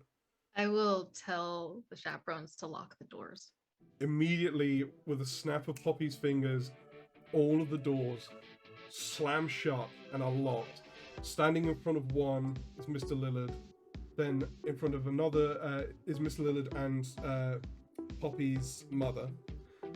In front of the other door are Poppy's father and both of Kitty's parents. what? I knew it! That's my aunt and uncle, you weirdo. Yeah. Oh no, something else happened there, and Yeah, we'll get into no. that. We'll get into Oh that my gosh. in the I was about to post-game say. debrief. But yeah, no, you guys, the two exits to this place are locked off and are being guarded. Some people at the prom who have not yet been slugged come round and are very confused by what's going on. I mean, Poppy, the floor is yours. Yeah, no, I want people to shove them into those that are confused. I'm gonna take this opportunity to shove them into the slug piles, essentially. Amazing. You, My people, go. with another snap of Poppy's fingers, a number of the students in the class, namely Sam, Peyton, Ben, Scarlett, and Taya have all been slugged and start pushing the other students down into the mushroom and tearing the other mushrooms open and unleashing more of these things out into the prom. I'll throw some at the band. Yeah, you throw some more at the Imagine band. just picking up things like That's what it's grenading types. Actually, no, she'll stand. She's not doing it. She's having other people do it. She's just standing in the middle of Regina George and watching the chaos. And this, like, as this happened, obviously, like, Kitty fell and she landed on them. Before anything else happened, she'd literally, like, rolled off and got to her feet. Because, obviously, she figured that that's what was in the bloody papier-mâché things. And she also did have a sneaking suspicion that Ben wouldn't be able to stop himself from doing something. Yeah. Felicity, Benji, and Flora also obviously are part of all this. Yeah. And are helping to spread these creatures around. I imagine she'd make eye contact with Kitty, Poppy then makes she eye contact with Kitty. and then she'll transform.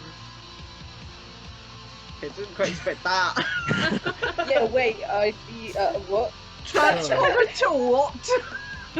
I don't know. You can describe. If you had an idea of how this would look, you were more than welcome to describe it because I don't. Oh my. E.T. I mean, there's a picture, So, Wow. but I don't know how. as I mean- Oh, Hot. wow. Poppy looks over Holy at crap. Kitty, gives Kitty a wink, and then Poppy's mouth sinks back, and a bunch of tendrils start crawling out of her mouth, spreading across her body, and forming new layers. And it's almost the image of it is almost as if Poppy is turning inside out, and as she reforms on the other side, she stretches out into this long serpentine-like creature with the lower body and tail of what seems to be some kind of like scorpion, with a long fanged reptilian face, multiple sets of arms coming down the side of her body. Also, because of Sarah's amazing artwork, 3 sets of breasts. This is when this happens. Kitty's like, Jesus fucking Christ! She's like, I thought you were meant to be free. Yeah, I think that's definitely scrubs the idea of Poppy might not be bad. Yeah. You're immediately going Yeah. into this. So who is taking the initiative here? Who is doing what? Oh, immediately Kitty's gonna like take out a dagger and try and throw it at her, even as a distraction. All right, She go just ahead wants to and- see what her go ahead and- reactions are gonna be. Yeah, go ahead. Roll volatile to latch out physically. Yeah. Well, I don't do anything in response to it. I don't remember how. I don't know how fighting works. I don't think we do counters. So that is 13. 13. Yeah. Nice. I don't even need to hurt her. I just basically want. Obviously, if I can hurt her, it's great. Mainly, just want to see how fast her reactions are and how she moves. Okay, nice. As you're kind of doing this as like a kind of gauge of, a gauge of Poppy's strength, you take this knife out, throw it across at the reptilian creature. It kind of pierces into the side of her, and then one of the arms reaches down and just pulls it out and drops it to the ground, seemingly unfazed. Excellent. That was a good start. And it was mainly to find out how she would react, what she would do, because she knows that a knife's clearly not going to do anything to this thing that I imagine now is really, really tall. Yes, absolutely. This thing is this thing reaches up, like its body reaches out quite far behind it as well, but height-wise, this thing is from the ground about 12 feet from the ground. Its head. Kitty, you've done that. You've thrown this knife and it's gone. Cassidy, you see off in the corner, off across the room, back as you kind of like run out to go and see what was going on with this. You see Jessica starting to get surrounded by a group of students who have been slugged. Okay. She is she's kind of like standing her ground, and she's trying to kind of maintain her composure. She kind of looks over to you for some kind of an indication of what she should be doing, because this is not how she expected this to go. No, this is not how I expected this to go either. Is there something near I can grab, even if it's a broom? I don't care. There's something that I can make pointy. Yeah, you something you can make pointy. Yes. You know, you can like break the head off a broom and now it's like sharper. Yeah, absolutely. You reach down at the where the mushroom had fallen onto the ground. It had like some wooden dowels in there which were kind of supporting it. So you kind of reach down and just kind of snap one of those out of it. Okay. Who are these students? Do I know them? So currently there's a few. Just, there's a few kind of nameless, and then you see Zeke and Jeremy amongst a couple of other nameless students that aren't in our class roster. Okay. I think literally running in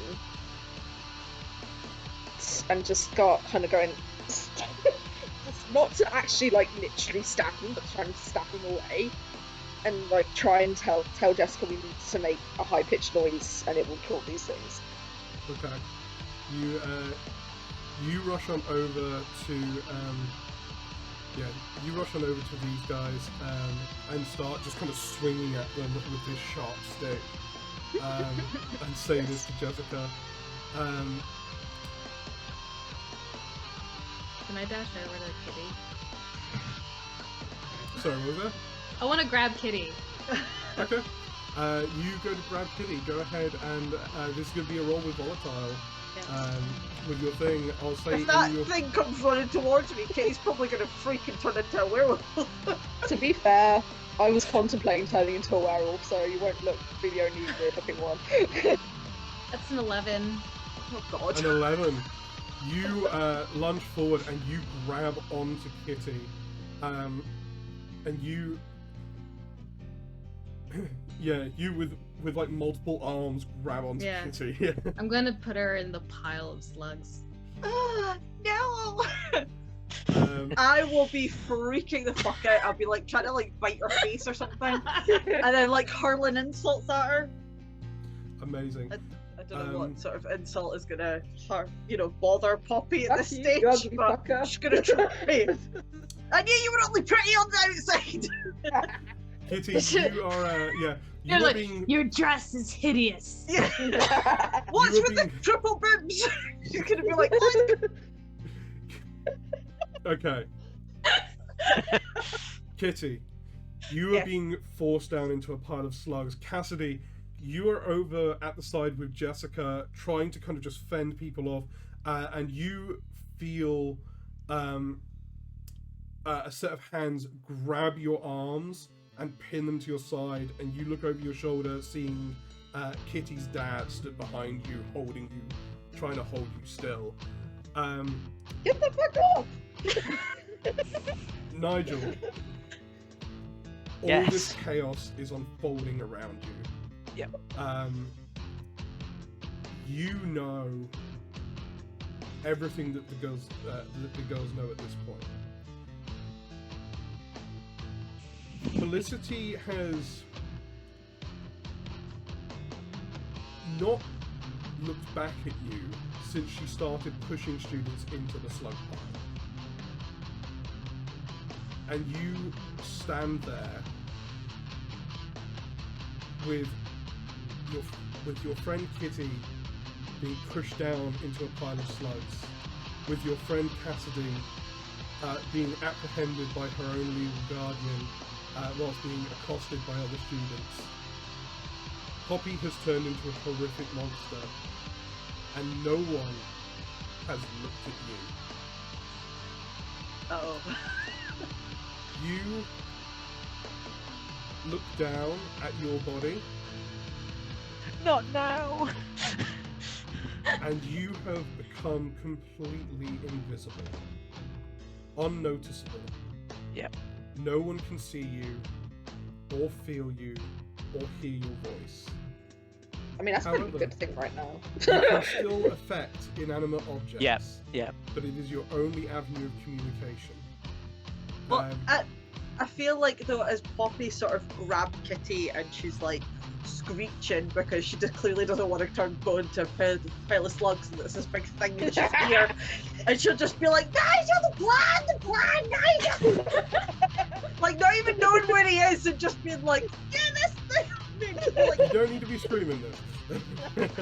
oh no, she You will es- be like, it doesn't matter. You escape your darkest self when someone acknowledges your presence or demonstrates how much they want you around. Nigel, you have floor. No one can see you. No one can hear you. No one can feel you or touch you. Yeah, I think obviously as all this kind of sort of started kicking off, it's all going crazy. Nigel sort of stood there, slowly turning invisible. It's sort of like, well, nothing lasts forever, does it? And then once I'm sort of completely invisible,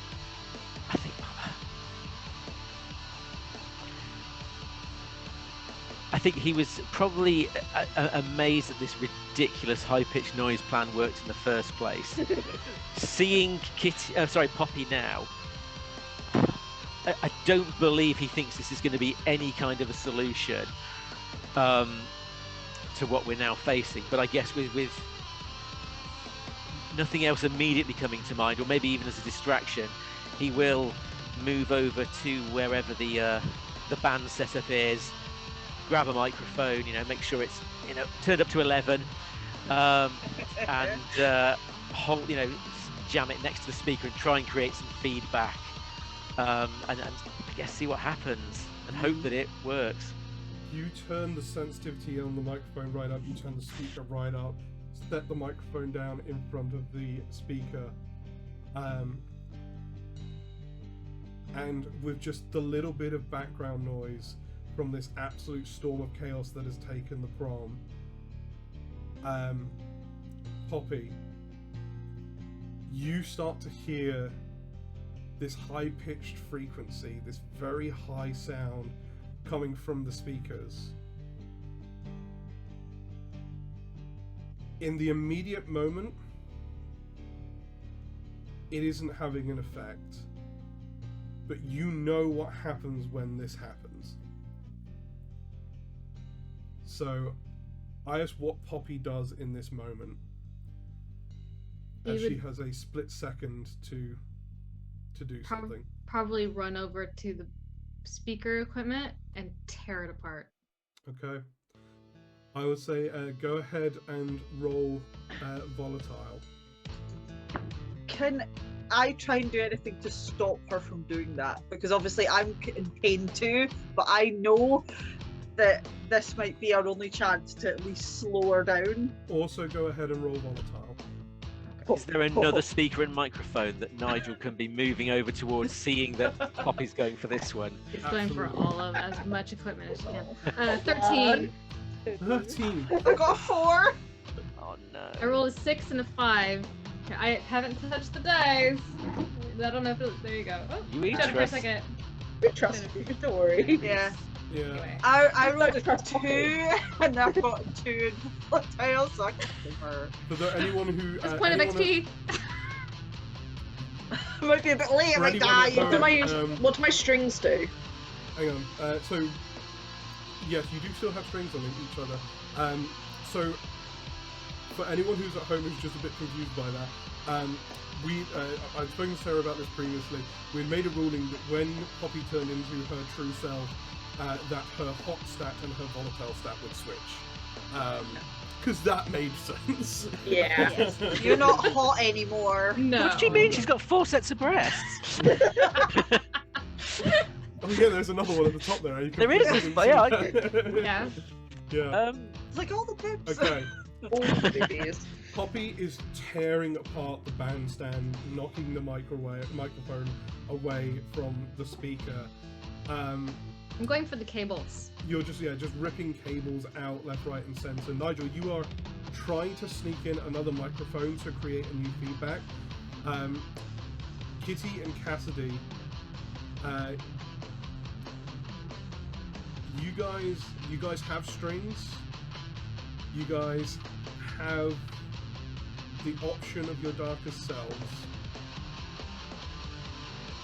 Oh, if I Poppy think is Cassidy still is gonna look at Kitty and kind of go with Kitty on this and be like, yeah, if Poppy's still trying to put Kitty in that blinking slug pile, I'm full blown werewolf. Like, nope, not happening. I do not want her in my brain. yeah. And Okay. out of interest, what I need to remind him what strings do again. You can pull a string to add a +1 to a roll against the person, to give them a condition, to compel them to do something that you want, or to add an additional harm when you do harm to them. I can compel them to do something I want. They I probably like wouldn't the have sound to of that do as it. Poppy wouldn't have to agree to anything that you want. She would get XP if you didn't, but seeing as this is the last session, that's very unlikely to be appealing. Okay. So, you guys have options. Would this, and this is probably a question for Sarah, in your experience, would this sort of environment have blackboards in as well, or would it just be more gym equipment and things like that? It's a multi-purpose room, so it'd be more gym stuff. No, just thinking fingers on a blackboard. If you have Oh! blackboards, would be wheeled into the space. not Right, okay, necessarily no, seated. that's fine, that's fine. There would be So- like basketball hoops. Yeah, trying to think of other ways to make noise. Okay. I think I imagine there Shit. probably would still be backup speakers around. There might even be there's got to be potentially loads of speakers. It's a prom. a tannoy system. Yep. Still, that's Tannoy system, because I that think- wouldn't be linked to everywhere around the entire school. Yeah. So So- the actual, obviously the room for it, like the microphone, I don't know what you it's call one speaker in a corner though, isn't it? Poppy would- is going it to probably smash that wouldn't in be- 10 seconds. It probably in the wouldn't office. just be one speaker though, because would it be would have to do the multiple whole speakers. gym. And it'd be the whole school. It would be the whole school. It wouldn't That's just gonna be be the gym. loud. And we also have the fire alarm, which You I've still seem- got in. You seen Ferris Bueller? Dun, dun, dun. Yeah. I don't know what fire alarms are like in America, but in England they hurt my ears. Oh. No, I Yeah, meant by the the noise they noise. make. Oh, they're very similar. Yeah. I suppose it's Yeah, because supposed they to be. hurt my ears Anyways. when they do it now. I don't know. I In the think moment, what are you guys doing? I think it's gonna be darker selves with Yeah, what my it's- natural reaction is gonna be right now. Is Or Poppy it's like- still yeah. trying to put Kitty in the slug pile? She ran across the room to tear Poppy. So things. you- Yeah. She left you behind. I will try and get free before I try and wolf out. We have Okay, other. I have other let's- people there that I'll try to. Kitty, go Yeah. ahead and roll volatile to try and get out of the slugs. That's 12. Yes. Okay, you Thanks. as people kind of come to try and like hold you down into the slugs after Poppy's creature form scattered away to destroy the band stage. You have Peyton kind of like come over and try to push you down into the slugs. And you break her just, nose. you just get it. Yeah, you headbutt her and break her nose. Get a foot underneath, flip her over your head, and pull yourself back up to your feet to face the situation. Yeah, I think Cassidy's gonna go wolf mode and try and bite Poppy in the jugular. Okay, I think she's just going off. I don't think she knows what else to do. Cassidy. I think you, in panic she would say megamorphing time. Just do, like, try and get Jessica to change as well. Yeah, Cassidy's suit and trousers just tear from her body as she grows out into this huge wolf form. You look over at Jessica, and she smiles at you. Pulls a strap from her dress, and the dress just falls to the ground around her. And she then walks out and just kind That's of so looks at smart. you. Yeah, and looks over at you. She looks over at you and just goes, "This was expensive," and then just walks out next to you.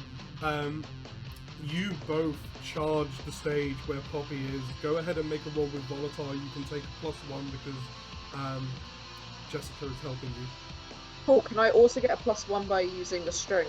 You can pull a string to gain a +1 as well. Yes. So it's like, that's plus 2 added onto my Plus 2 to 2, your- so yes. plus 4. Yeah. Let's go. Roll well.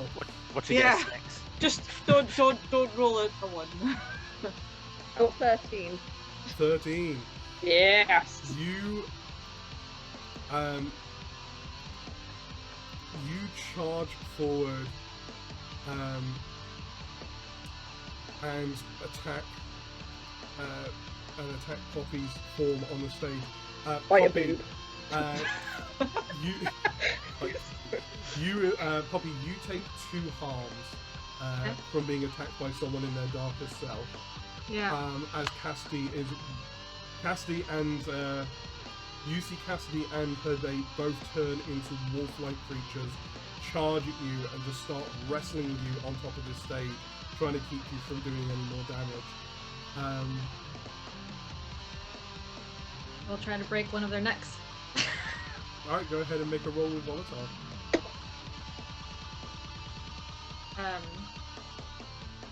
Should I pick one? I don't like Or is this a roll for that. both of them? Make a roll, and then I'll do a 50-50. Okay. I really don't like the sound of I'm that. too angry. So that's a 12. Okay. That's a 12. Well, that definitely is going to work. Days. Yo. Odds or evens? Evens. I want it to be me. Can I be honest? You I'll take a bullet. Go on. I can't go take for it. this. as Not Poppy, bullet. as the I'll take two a wolves grip broken onto neck. you and start tearing and clawing at you, you reach over and grab one. Cassidy, you feel yourself being lifted off the ground. Yeah, A here we massive go. set of jaws snap down into your shoulder. You immediately Rude. take 2 harms. Where's my harms? Okay. There It's they on- are. it'll be on your sheet somewhere. I found them. Kitty, both Cassidy and Jessica have wolfed out already, and that is going on. Throw Nigel- Cassidy away after that. Yeah, you Rude. bite into her Or and chuck toss you her across. inside- toss across the. I'm gonna try to thing against do the wall. same thing to the other one. Okay, we'll get to that because Yeah, That's Nigel. fine. Well, just so you know, Kitty, once she's gotten out of the slugs, she will be looking around for Nigel, because obviously she knows exactly who the 2 werewolves are. She's at the moment she's not bothered about anybody that's slugged or non-slugged. She needs someone that's in on the plan, and that is Nigel. So she is actively looking for Nigel. I don't think she would have shouted your name yet, but she is looking for you. You are actively looking for Nigel. You cannot see him. I think seeing obviously what's just happened to Cassidy, Nigel will attempt. I think whether I'm invisible or not probably doesn't make a difference. I'm kind of thinking that Nigel is going to fly up behind Poppy, and I don't know how much this is in the rules or not. Essentially, try and recorporialize within her, sort of just, or effectively probably trying to Ew. screw them both over, but you know, sort of Kitty Pride in a wall, both things just No, in I the same like it. place. I and like it. Okay. Ew, I I love mean, it. knowing he's possibly sacrificing himself, but thinking, is this a way to kill her? Go ahead and roll. I'm gonna say this is dark. It feels pretty. Feels pretty dark. It was super dark, dude. Yeah, just a wee bit, yeah. I love it. Let's go. I do Throwing have out all the rules in this moment because that's a cool as shit thing to do. +2 on dark as well. Come on, good rolls, good rolls. That is a 10. Just calm. That's a 10. Yeah. Okay.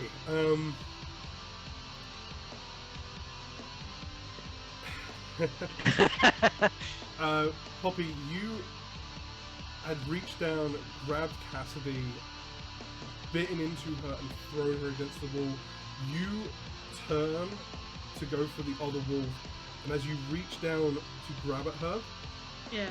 you feel this sharp pain inside of yourself. And And Just yeehaw indigestion. sound. Little yeehaw in your ear. From the outside, the rest of you watch as this alien creature recoils backwards from Jessica and starts writhing around in this room. And the body eventually curls up and kind of like lies down on its back. And like the scene from Alien, the chest of this creature bursts open. And Nigel. Do we see Nigel, or do we just see like this weird goo-covered thing sticking out? at first, you don't really see a person. There is just a bunch of gore and gristle just hanging in the air as recorporealizing Nigel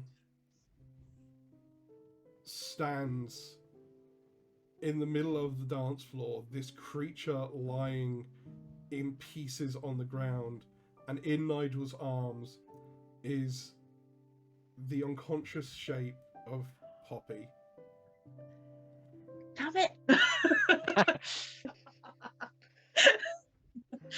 And all of the other people in the party, they all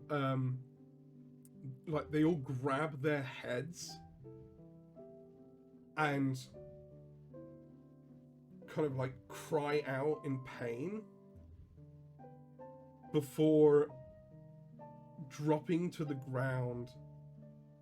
And then a moment later, they all just kind of start to wake, completely unaware of what had gone on and what had happened just now. Ah, shit. There's two big wolves. See, in the split second when everybody seems like they're kind of coming to, I feel like Kitty's going to be like, shit, because there's a weird dead thing on the floor and there's two werewolves in the room. So she's going to try and see if she can, like, it's going to sound ridiculous, but she's going to, like, run over and, like, try and turn on all the smoke machines and just point them towards where this body is and these werewolves are. Just try and, like, block it all off a bit and just be like, nothing to see here. Kitty, B, do you know how long those take to work? I think They take Well, I'm like, so they've probably long. been on Sorry, go for a ahead. little while. I just But think I'm, like, it's, kind of... yeah, it's I a really think- funny mental image. absolutely. Kitty just starts fogging out the room, and then I'll say also, Kitty fogs out the room, then immediately runs to the wall and pulls the fire alarm. Yeah. Okay. And people just kind of like look confused, but they hear the alarm and they get up and still not completely coherently walk out of the gymnasium, leaving the three of you with Cassidy in wolf form, with Jessica in wolf form, and an unconscious Poppy left in the auditorium. Can I make out still this weird form that's holding Poppy? Nigel's form hasn't quite returned yet, but he's just, you can kind of see the outline of this shape as blood and stuff drips from it. Okay, I'm gonna be like, first of all, Nigel, ew, that was fucking disgusting. You stink. Need a shower. Second, what the fuck, guys? And Nigel, as Kitty speaks directly to you, you feel yourself completely return to the space, recorporealizing and becoming visible once more. Yeah. I think he'd look down at Poppy in his arms, and I suspect probably just collapse. Yeah. You know, he went into that fully not expected to come out of it again. Yeah, I think he Who knows? yeah, he just fall to his knees, you know, probably fairly gently drop Poppy on the ground and just kneel there, and that would be about it. Is Poppy unconscious? Poppy, you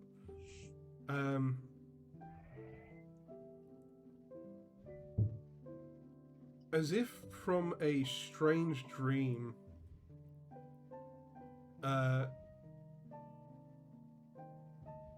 You awaken in a bit of a daze and look around, and you see faces of people who seem familiar, but you're not entirely sure if you know them. But you're lying down on the ground. You are wearing a prom dress and are covered in an awful smelling, gross, gooey substance.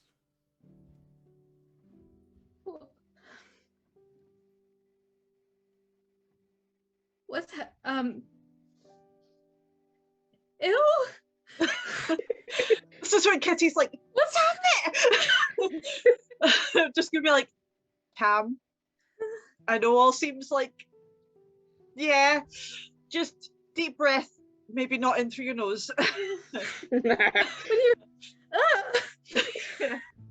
Just gonna be like, she'll probably help Poppy out of the remains of this thing, and then help Nigel out, and then just be like, just sit over there for 5 minutes. I have things to check on, and she's just gonna like wave over there but go that way because she doesn't want this weird new Poppy to see these werewolves at the bottom of the room. Be like, this is Nigel. Nigel will look after you. Nigel, we will talk later. Hi, Nigel. Hello, Um, I'm Nigel.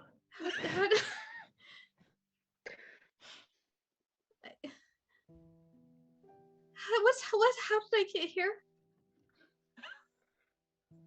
I don't think I can explain. Is it, I I think mean, there was a gas leak. a gas leak? Possibly. I mean, I do like feel like a little fuzzy, but I mean, ew, what is this? Is this some kind of joke? Like, I don't know. what? There was some paper mache things. Maybe they had candy that melted. Don't eat it. Like, Don't this eat it. is not candy. No. I mean, really. I mean, she starts to wander towards the exit. He gets up once to the exit.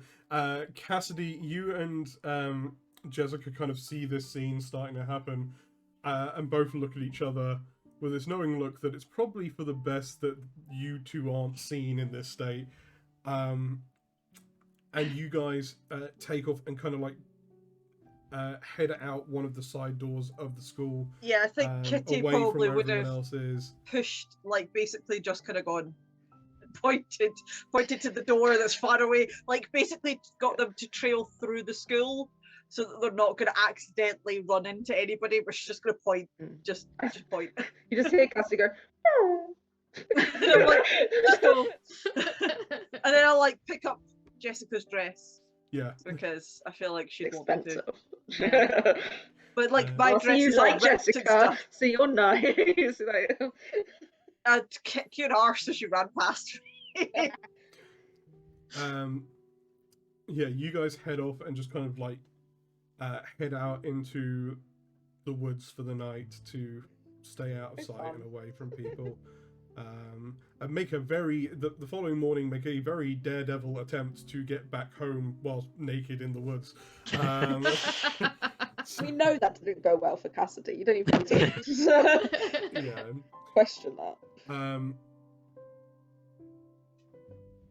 But with that, prom night really Like, was the climax of all.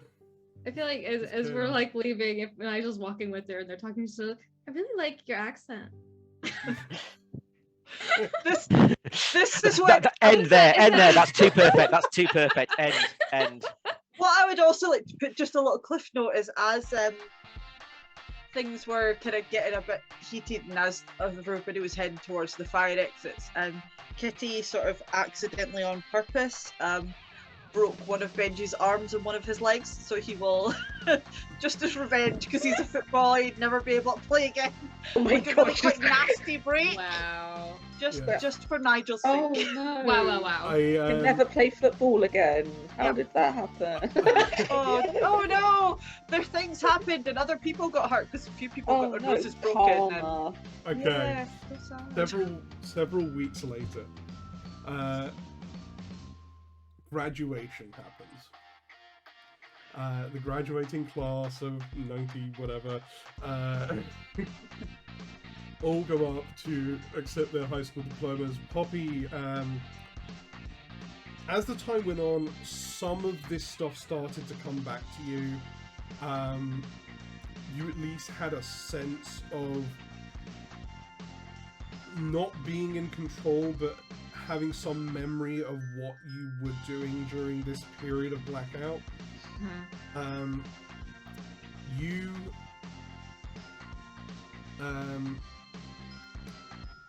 You finish up in school with everyone else. Showing Who's up who's valedictorian? That's what I want to know. Oh, valedictorian would probably be Nathan. Or Yeah, or Scarlet. Oh no, actually, Scarlet maybe. I think Scarlet's valedictorian on this. She's very smart and went through a lot. Yeah. Carry on. like, Sorry. over the kind of couple of weeks up until graduation, huge shift happens in the dynamic of this classroom.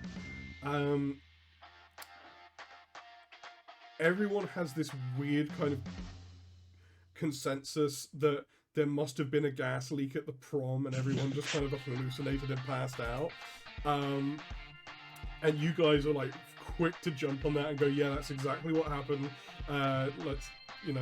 Let's not talk any more about it. As the time goes by,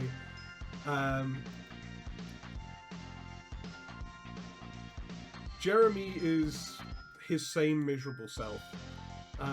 Nothing really changed much for Jeremy because he wasn't really ever in contact with Poppy's scheme or slug plan.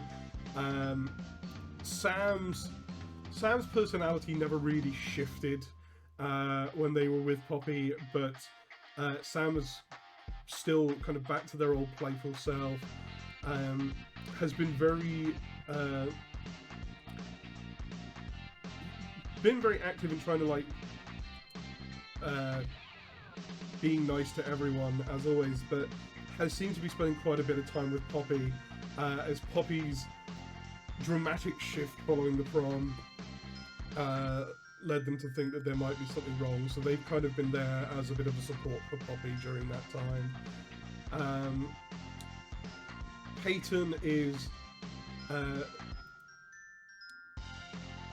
Peyton, as you kind of approach the end of the school year, has been less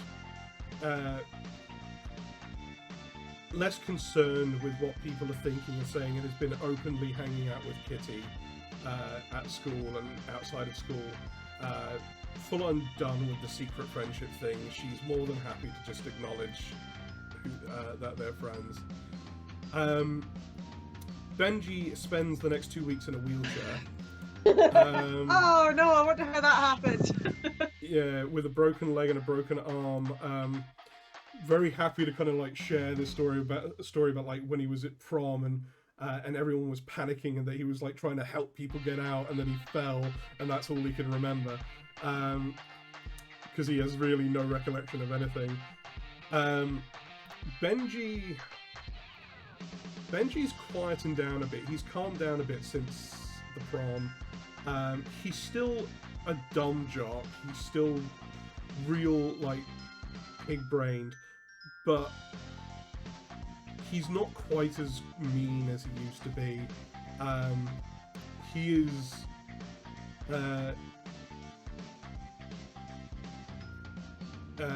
he's apologized to Nigel for the spat that they had earlier in the year. He doesn't really remember much about it, but he remembers them getting into a fight. He doesn't remember pushing Nigel into the ditch, but he remembers that he was picking on him and being a bit of a dick, and so he does apologize for that at least. Ben is just happy to kind of be back with Kitty and enjoying things. And at graduation, talks to Kitty about what her plans are for like the next for the next year, if she's going to college or if she's going into work, or what she wants to do. So I don't know what Kitty's plans are, but I imagine she probably thought about it a lot at the start of the year, and then when everything sort of kicked off, put things to the kind of back burner a little bit. But I feel like now she's like, I feel like I can live with this werewolf thing. She would have had the proper sit down talk about going, because she doesn't know how much he remembers, obviously, after the brain slug thing. So she's going to basically sit down and just be like, look, werewolf things happened. Poppy was like a whole different person. Don't ask. I don't even want to know. he definitely remembers the change in Poppy, because he wasn't always slugged, but yeah. Yeah. But she's just going to be like, I don't think I want to know. We'll deal with the Poppy thing soon. But yeah, she'll have like a proper sit down talk, and then she probably would see about going to uni or college or something. I'm not entirely sure what people do after American high school, but make plans for college and the future and all that. Yeah. Basically, whatever Kitty decides to do, Ben is going to the same place. He and his band are working on putting together their first album. Have actually booked some studio time to record. So he's kind of like fully invested in his music now, and he's just happy to take that wherever Kitty is. So he's. I feel like Kitty would go to like a sports university or something, do sporty stuff. State college. Absolutely. Yeah, do something where she gets to beat the crap out of people all the time. Oh no. Scarlett is named valedictorian for the school, and she gets accepted into a very prestigious university, and takes off to head out of this town that she spent a very brief but very eventful time in,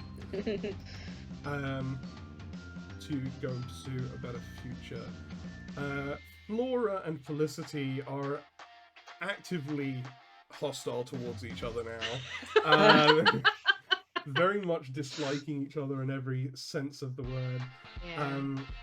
Flora has fully left the clique. I mean, the clique is gone, but Flora has fully left that side of it, and is gone back into training for sports, and is going away to college on an athletic scholarship. Felicity has reverted back to the way that Nigel got one glimpse of her in during the course of this story, wearing flannel and jeans, and just being a lot more kind of comfortable in her own skin.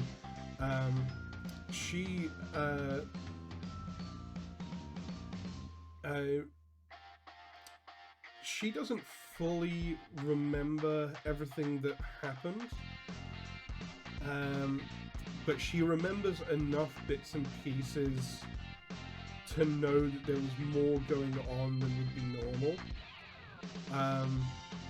And she kind of takes great comfort in the fact that Nigel also seems to recognize this, and so she has someone to actively talk to about that. So over those couple of weeks, she and Nigel she becomes very close with Nigel, and it's almost like the relationship kind of resets as she comes back into herself, but it very quickly starts to catch up to where it was. And yeah, she's still flirty and charming, but she's a lot less intense about it, and are much more approachable than she was before. Nathan was a bit gutted he got beat out for valedictorian, but is quite happy that at the very least it was Scarlett who beat him, because he acknowledges that she is a very bright student. Nathan has been in line for a scholarship the entire school year to like a really high-end university, doing a business course there. As far as anyone is concerned, Nathan's future is just set on a particular track, and he's whatever happens, he's going to be successful.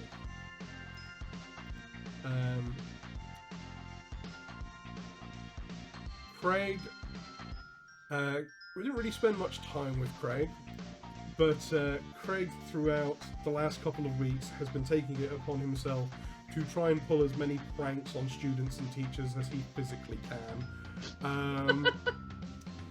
And each of you at some point during that week, except for Poppy, as he gets the sense that she might not be able to deal too well with being pranked. You know, I was going to say if he did something, she'd probably just cry. Yeah. I feel like he might not dare do something to Kitty, because I feel like she's still got this kind of tenseness. Like, it almost feels like it's not properly over yet. Yeah, he doesn't do it. He definitely doesn't do anything to Kitty out of fear. He doesn't do anything to Poppy out of just sheer Fear. pity. Fear that she'll cry. Yeah, just pure pity for Kitty, for Poppy.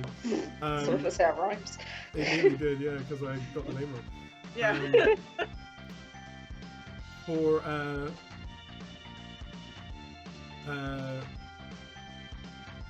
For Nigel, you don't really get his prank when he does it, Nigel, because it's less of a culture in the UK. But quite funnily enough, his prank completely fails on you, as he sets up this elaborate trap with like the classic bucket over the door thing. And as you walk in, the bucket drops down and just seems to pass through your body and hit the ground, as you seem to kind of like sense it coming. And Craig is just left there, very dumbfounded as to how he missed with this particular prank. Cassidy, a photo of you and Jessica is like plastered over all the bulletin boards in the school in your like prom get up. The prank hugely backfires on him, because throughout, as everyone's kind of like watching it and looking at these posters of these massive pictures of you and Jessica, all people are talking about is like how hot you guys are together. And a kind of late ballot is drawn up because it was never done at prom, and you are retroactively named the prom queen from this prank. Nice. That's hilarious. I want a badge, and I want it in the post. First class, please. Absolutely.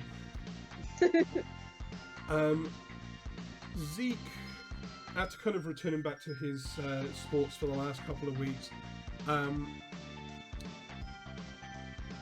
during the times when Nigel is not hanging around with Felicity, Zeke spends a bit of time with Nigel and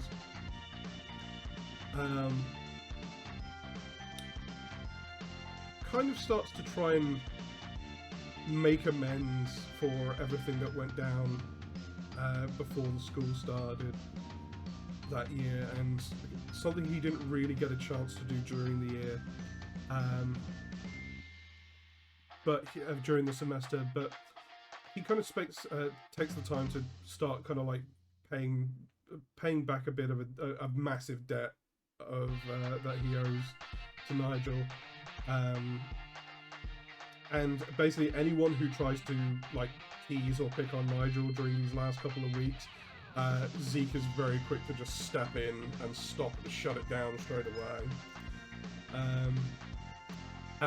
Taya has an absolute field day writing her articles, because just the absolute state and catastrophe that was the school prom is providing enough material for her to just write story after story after story at the end of the school year. She gets so she actually gets such a kind of great story out of it that following graduation she gets offered an internship at a local news station and goes and starts doing work for them.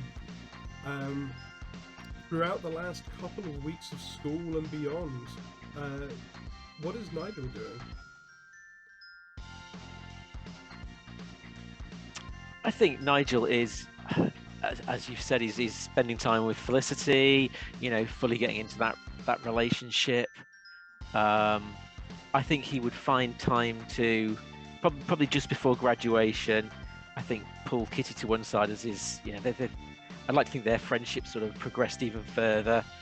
And Besties now. Yeah, besties, and pull her aside, sort of have this quiet word of kind of, Kitty, that night, I not only didn't I expect to survive, I honestly didn't want to.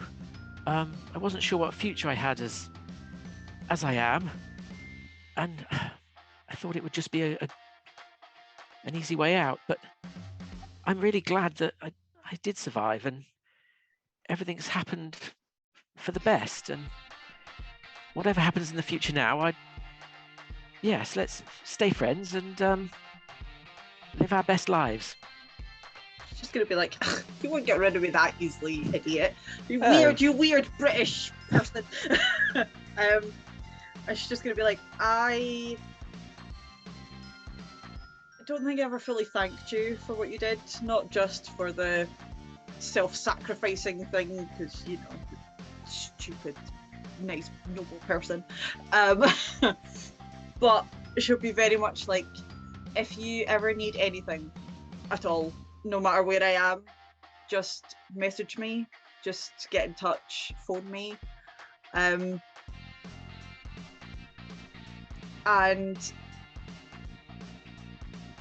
it pains me to say this too, but I'm glad you did what you did.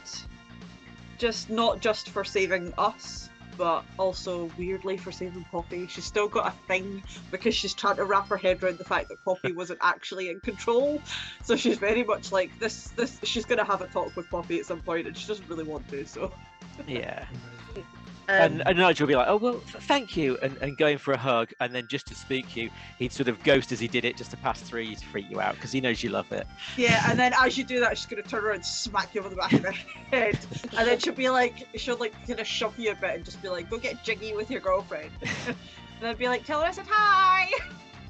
And I'd like to think we'd hang out with Poppy as well at the shake and try and get to know her a bit.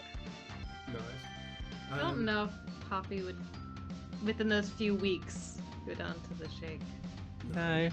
I don't know. We bring shake to her. Cassidy, during those last couple of weeks and beyond, what is Cassidy up to?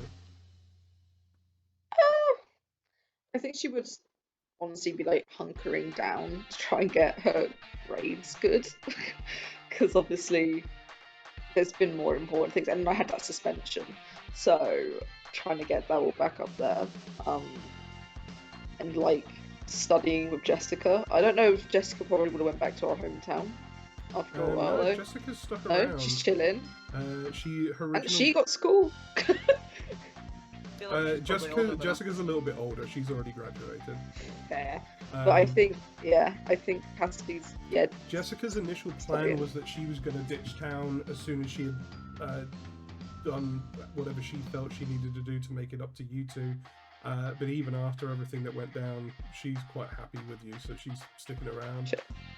Cool. She's more than happy to help you study. She was actually a very good student when she was in school, Hey. so Yes, I think studying and then depending on what I get result-wise, still take a gap year. But I don't know. I feel like Cassie's a Cal Arts girl. I don't know why. Either that or UPenn. I don't know why. UPenn just sounds right. Just by the name of it. Well, Jessica actually comes from a pretty wealthy family. So, like, wherever you go to school, she kind of goes along with you. Oh yeah, so yeah, gap year, so we can. Now I know she's rich. Gap year, so we can go like traveling America and shit. Yeah. Well, I think Cassie needs a gap year anyway, just to like figure out. She still needs to figure out her powers and shit and how to deal with them. She's still pretty new.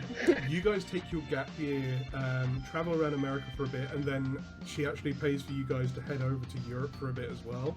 Yeah. And as you're kind of like exploring around in Romania, you both find yourself at one point invited to a party where everyone other than you two are vampires.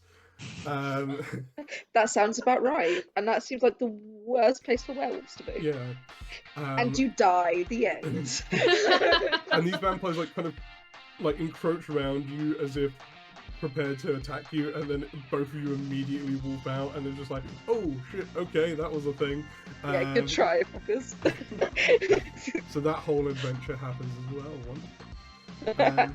Spin-off series.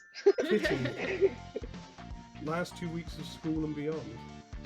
Yeah, so she would have the, like, say, sit down proper chat with Ben about everything.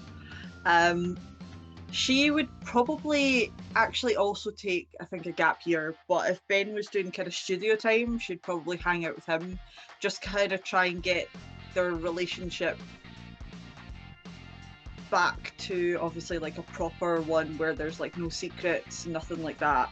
And then if he was gonna go touring or whatever, she would probably be like one of the like bodyguards.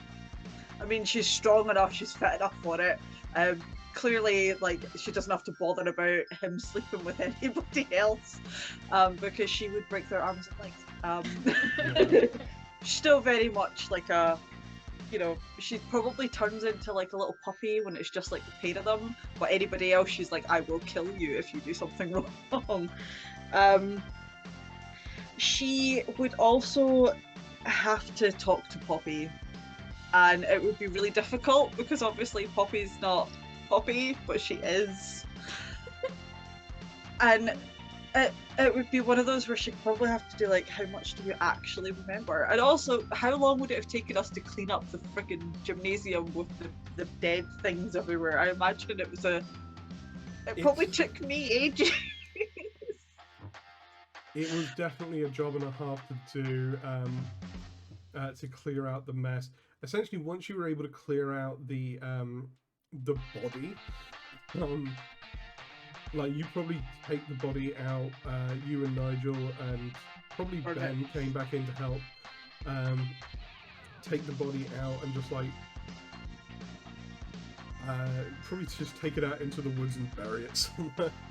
It's just a really big mound of dirt. Yeah. I feel like we probably would have like chucked it like the bunker or something like that and thrown it down a big hole or whatever. With Nigel's body. Totally. Yeah. I feel like still haven't Nigel found probably one. went, I have So- the perfect place for where this could go. Yeah. But yeah, she would definitely have, obviously she would settle the score with Jessica and Cassidy and do the whole you hurt her, I will hurt you, giant blah blah blah, but as long as you're happy, you're both consenting adults, you can't really do anything about it. But I'm here if you need me. And then yeah, she would have us sit down with Poppy, see how that went. Okay. You have your you have your sit down. You bury the body. You have your sit down, and then afterwards you take that year out and kind of follow Ben as he goes around on tour. And I think towards the end of that gap year, as you guys kind of like out on tour. After finishing off one of his sets, and you kind of like are there attending as his security each time. I think Ben takes you back into his like dressing room in the place, the spot where he's performing. Takes you away somewhere private, and he I think he drops down on one knee and proposes to Kitty. As after a year on tour and everything they've been through, he doesn't know what kind of a future they're going to have. He just knows that he feels much happier when they're together. Oh, yeah, That's she so would sweetheart. probably. Yeah, I feel like they've been through too much crap now, and they've managed to like put it all behind them. Yeah. And But if you want yeah. to stress test a relationship, that's. I don't think you I can mean, get- yeah, having a weird alien hive queen thing is definitely one which Yeah, you can't beat that yeah. for stress testing. But, yeah. she would probably. I don't You're know if she welcome. would have. Yeah, I don't know if she would have potentially kept in touch with Poppy. I feel like that depends on how. It depends on goes. what we get to next, yeah. Yeah, but she would definitely, obviously, invite obviously Nigel and Felicity. I'm going to assume they're still together. Yeah, And obviously so. Cassidy and Jessica and like all her pals. Well, we have like a big day.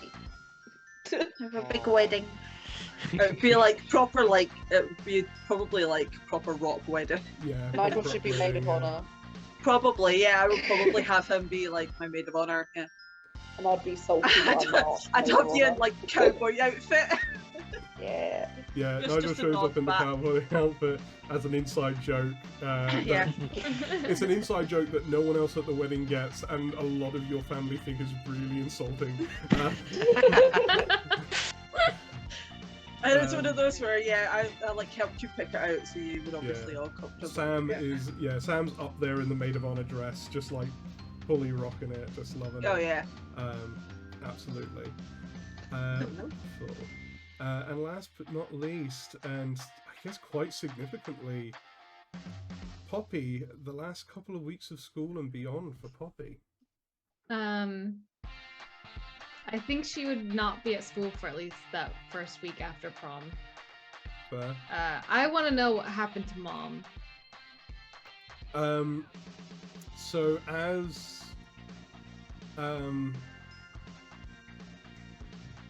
like as these kind of memories start flooding back to you, you remember that at first you're a bit confused when you get home and there's a mom there, Yeah. because you haven't actually seen your mum for a long time. It's just been you and your dad for a while. Yeah. And then as the memories kind of start to flood back, you remember, oh, this mom was actually she was actually a robot. Yeah. That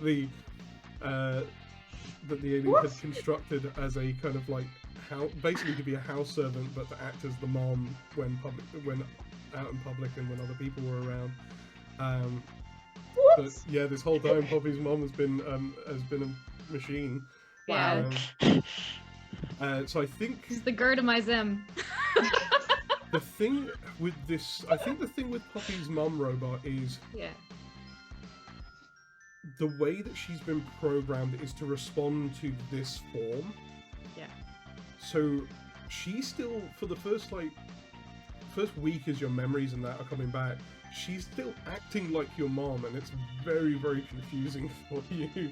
I imagine it's confusing for Dad too. It's super confusing for him because he's got no clue who this woman is. Yeah.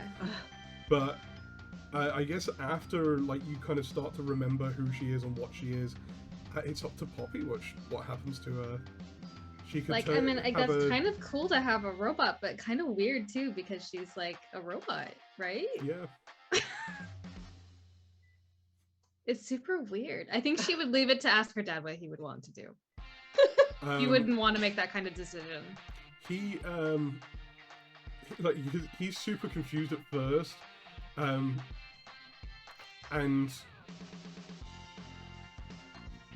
is just still in a bit of a daze as well for that first week after the prom, because I don't think we'd make any decisions for a while. I don't think any decisions would be made, and I think by the time that your heads were clear enough that you were like ready to make a decision, it's just like, oh, we have this robot that does all of the housework for us. Well, that's like really handy, and we don't have to pay her. Like, that's kind of just cool, I guess. And I think imagine that intrinsic, slightly snobby part of them has just kind of gone, it doesn't really. Cool. It's a robot. We have a We'll just robot housekeeper now. We'll just like ignore that for a while. Yeah. All right. Yeah, and she'll I imagine she just starts drawing a lot, and she's really interested in fashion, and so I think she'd probably at school she'd be pretty quiet. She'd talk to Sam because he's trying to engage talking to her. Yeah. But she doesn't know how to respond to everybody because she generally doesn't remember the past 2 years. Yeah. In any kind of coherent way. So she's very awkward at school, I think, at this point. She still dresses very similarly. She's still She still just has the same wardrobe. She has the same wardrobe. She likes fashion, so that didn't really change too much. But unless anybody makes an effort, I don't think she would really respond. She'll just probably start drawing designs and talk to her dad about going to Paris and pursuing fashion, essentially. Yeah, absolutely. And your dad is more than happy to invest in that for you. Yeah. Lovely. And with that, we conclude our story into Monsterhearts. So for everyone at home who has been watching, I'm just going to turn that music off now. For everyone at home who's been watching throughout this journey, thank you for joining us. We will be back with another series of this game at some point, probably not until at least July. But we will definitely be having another game of this at some point. It's just a wonderful, fun game to play. Still set in Rooksville, but it will be a different class and a different year. So it'll be all new characters and all new people. I'm going to change that little background image so we're not just staring at the alien boobs. I mean, that was a well-drawn monster. Is it? Incredible. But until then, we have a new show starting up on Monday, which will be run by our very own Fee. We will be streaming Vampire the Masquerade. So make sure to come and check that out. This jacket is actually for that game. It's just the only thing I had that was remotely prom-like. I mean, this dress might make an appearance again at some point. Absolutely. So this would probably work too. Yeah. Absolutely. But make sure to come check that out because that's going to be really awesome fun. Thank you all for watching and good night. Good night. Bye. Hally ho!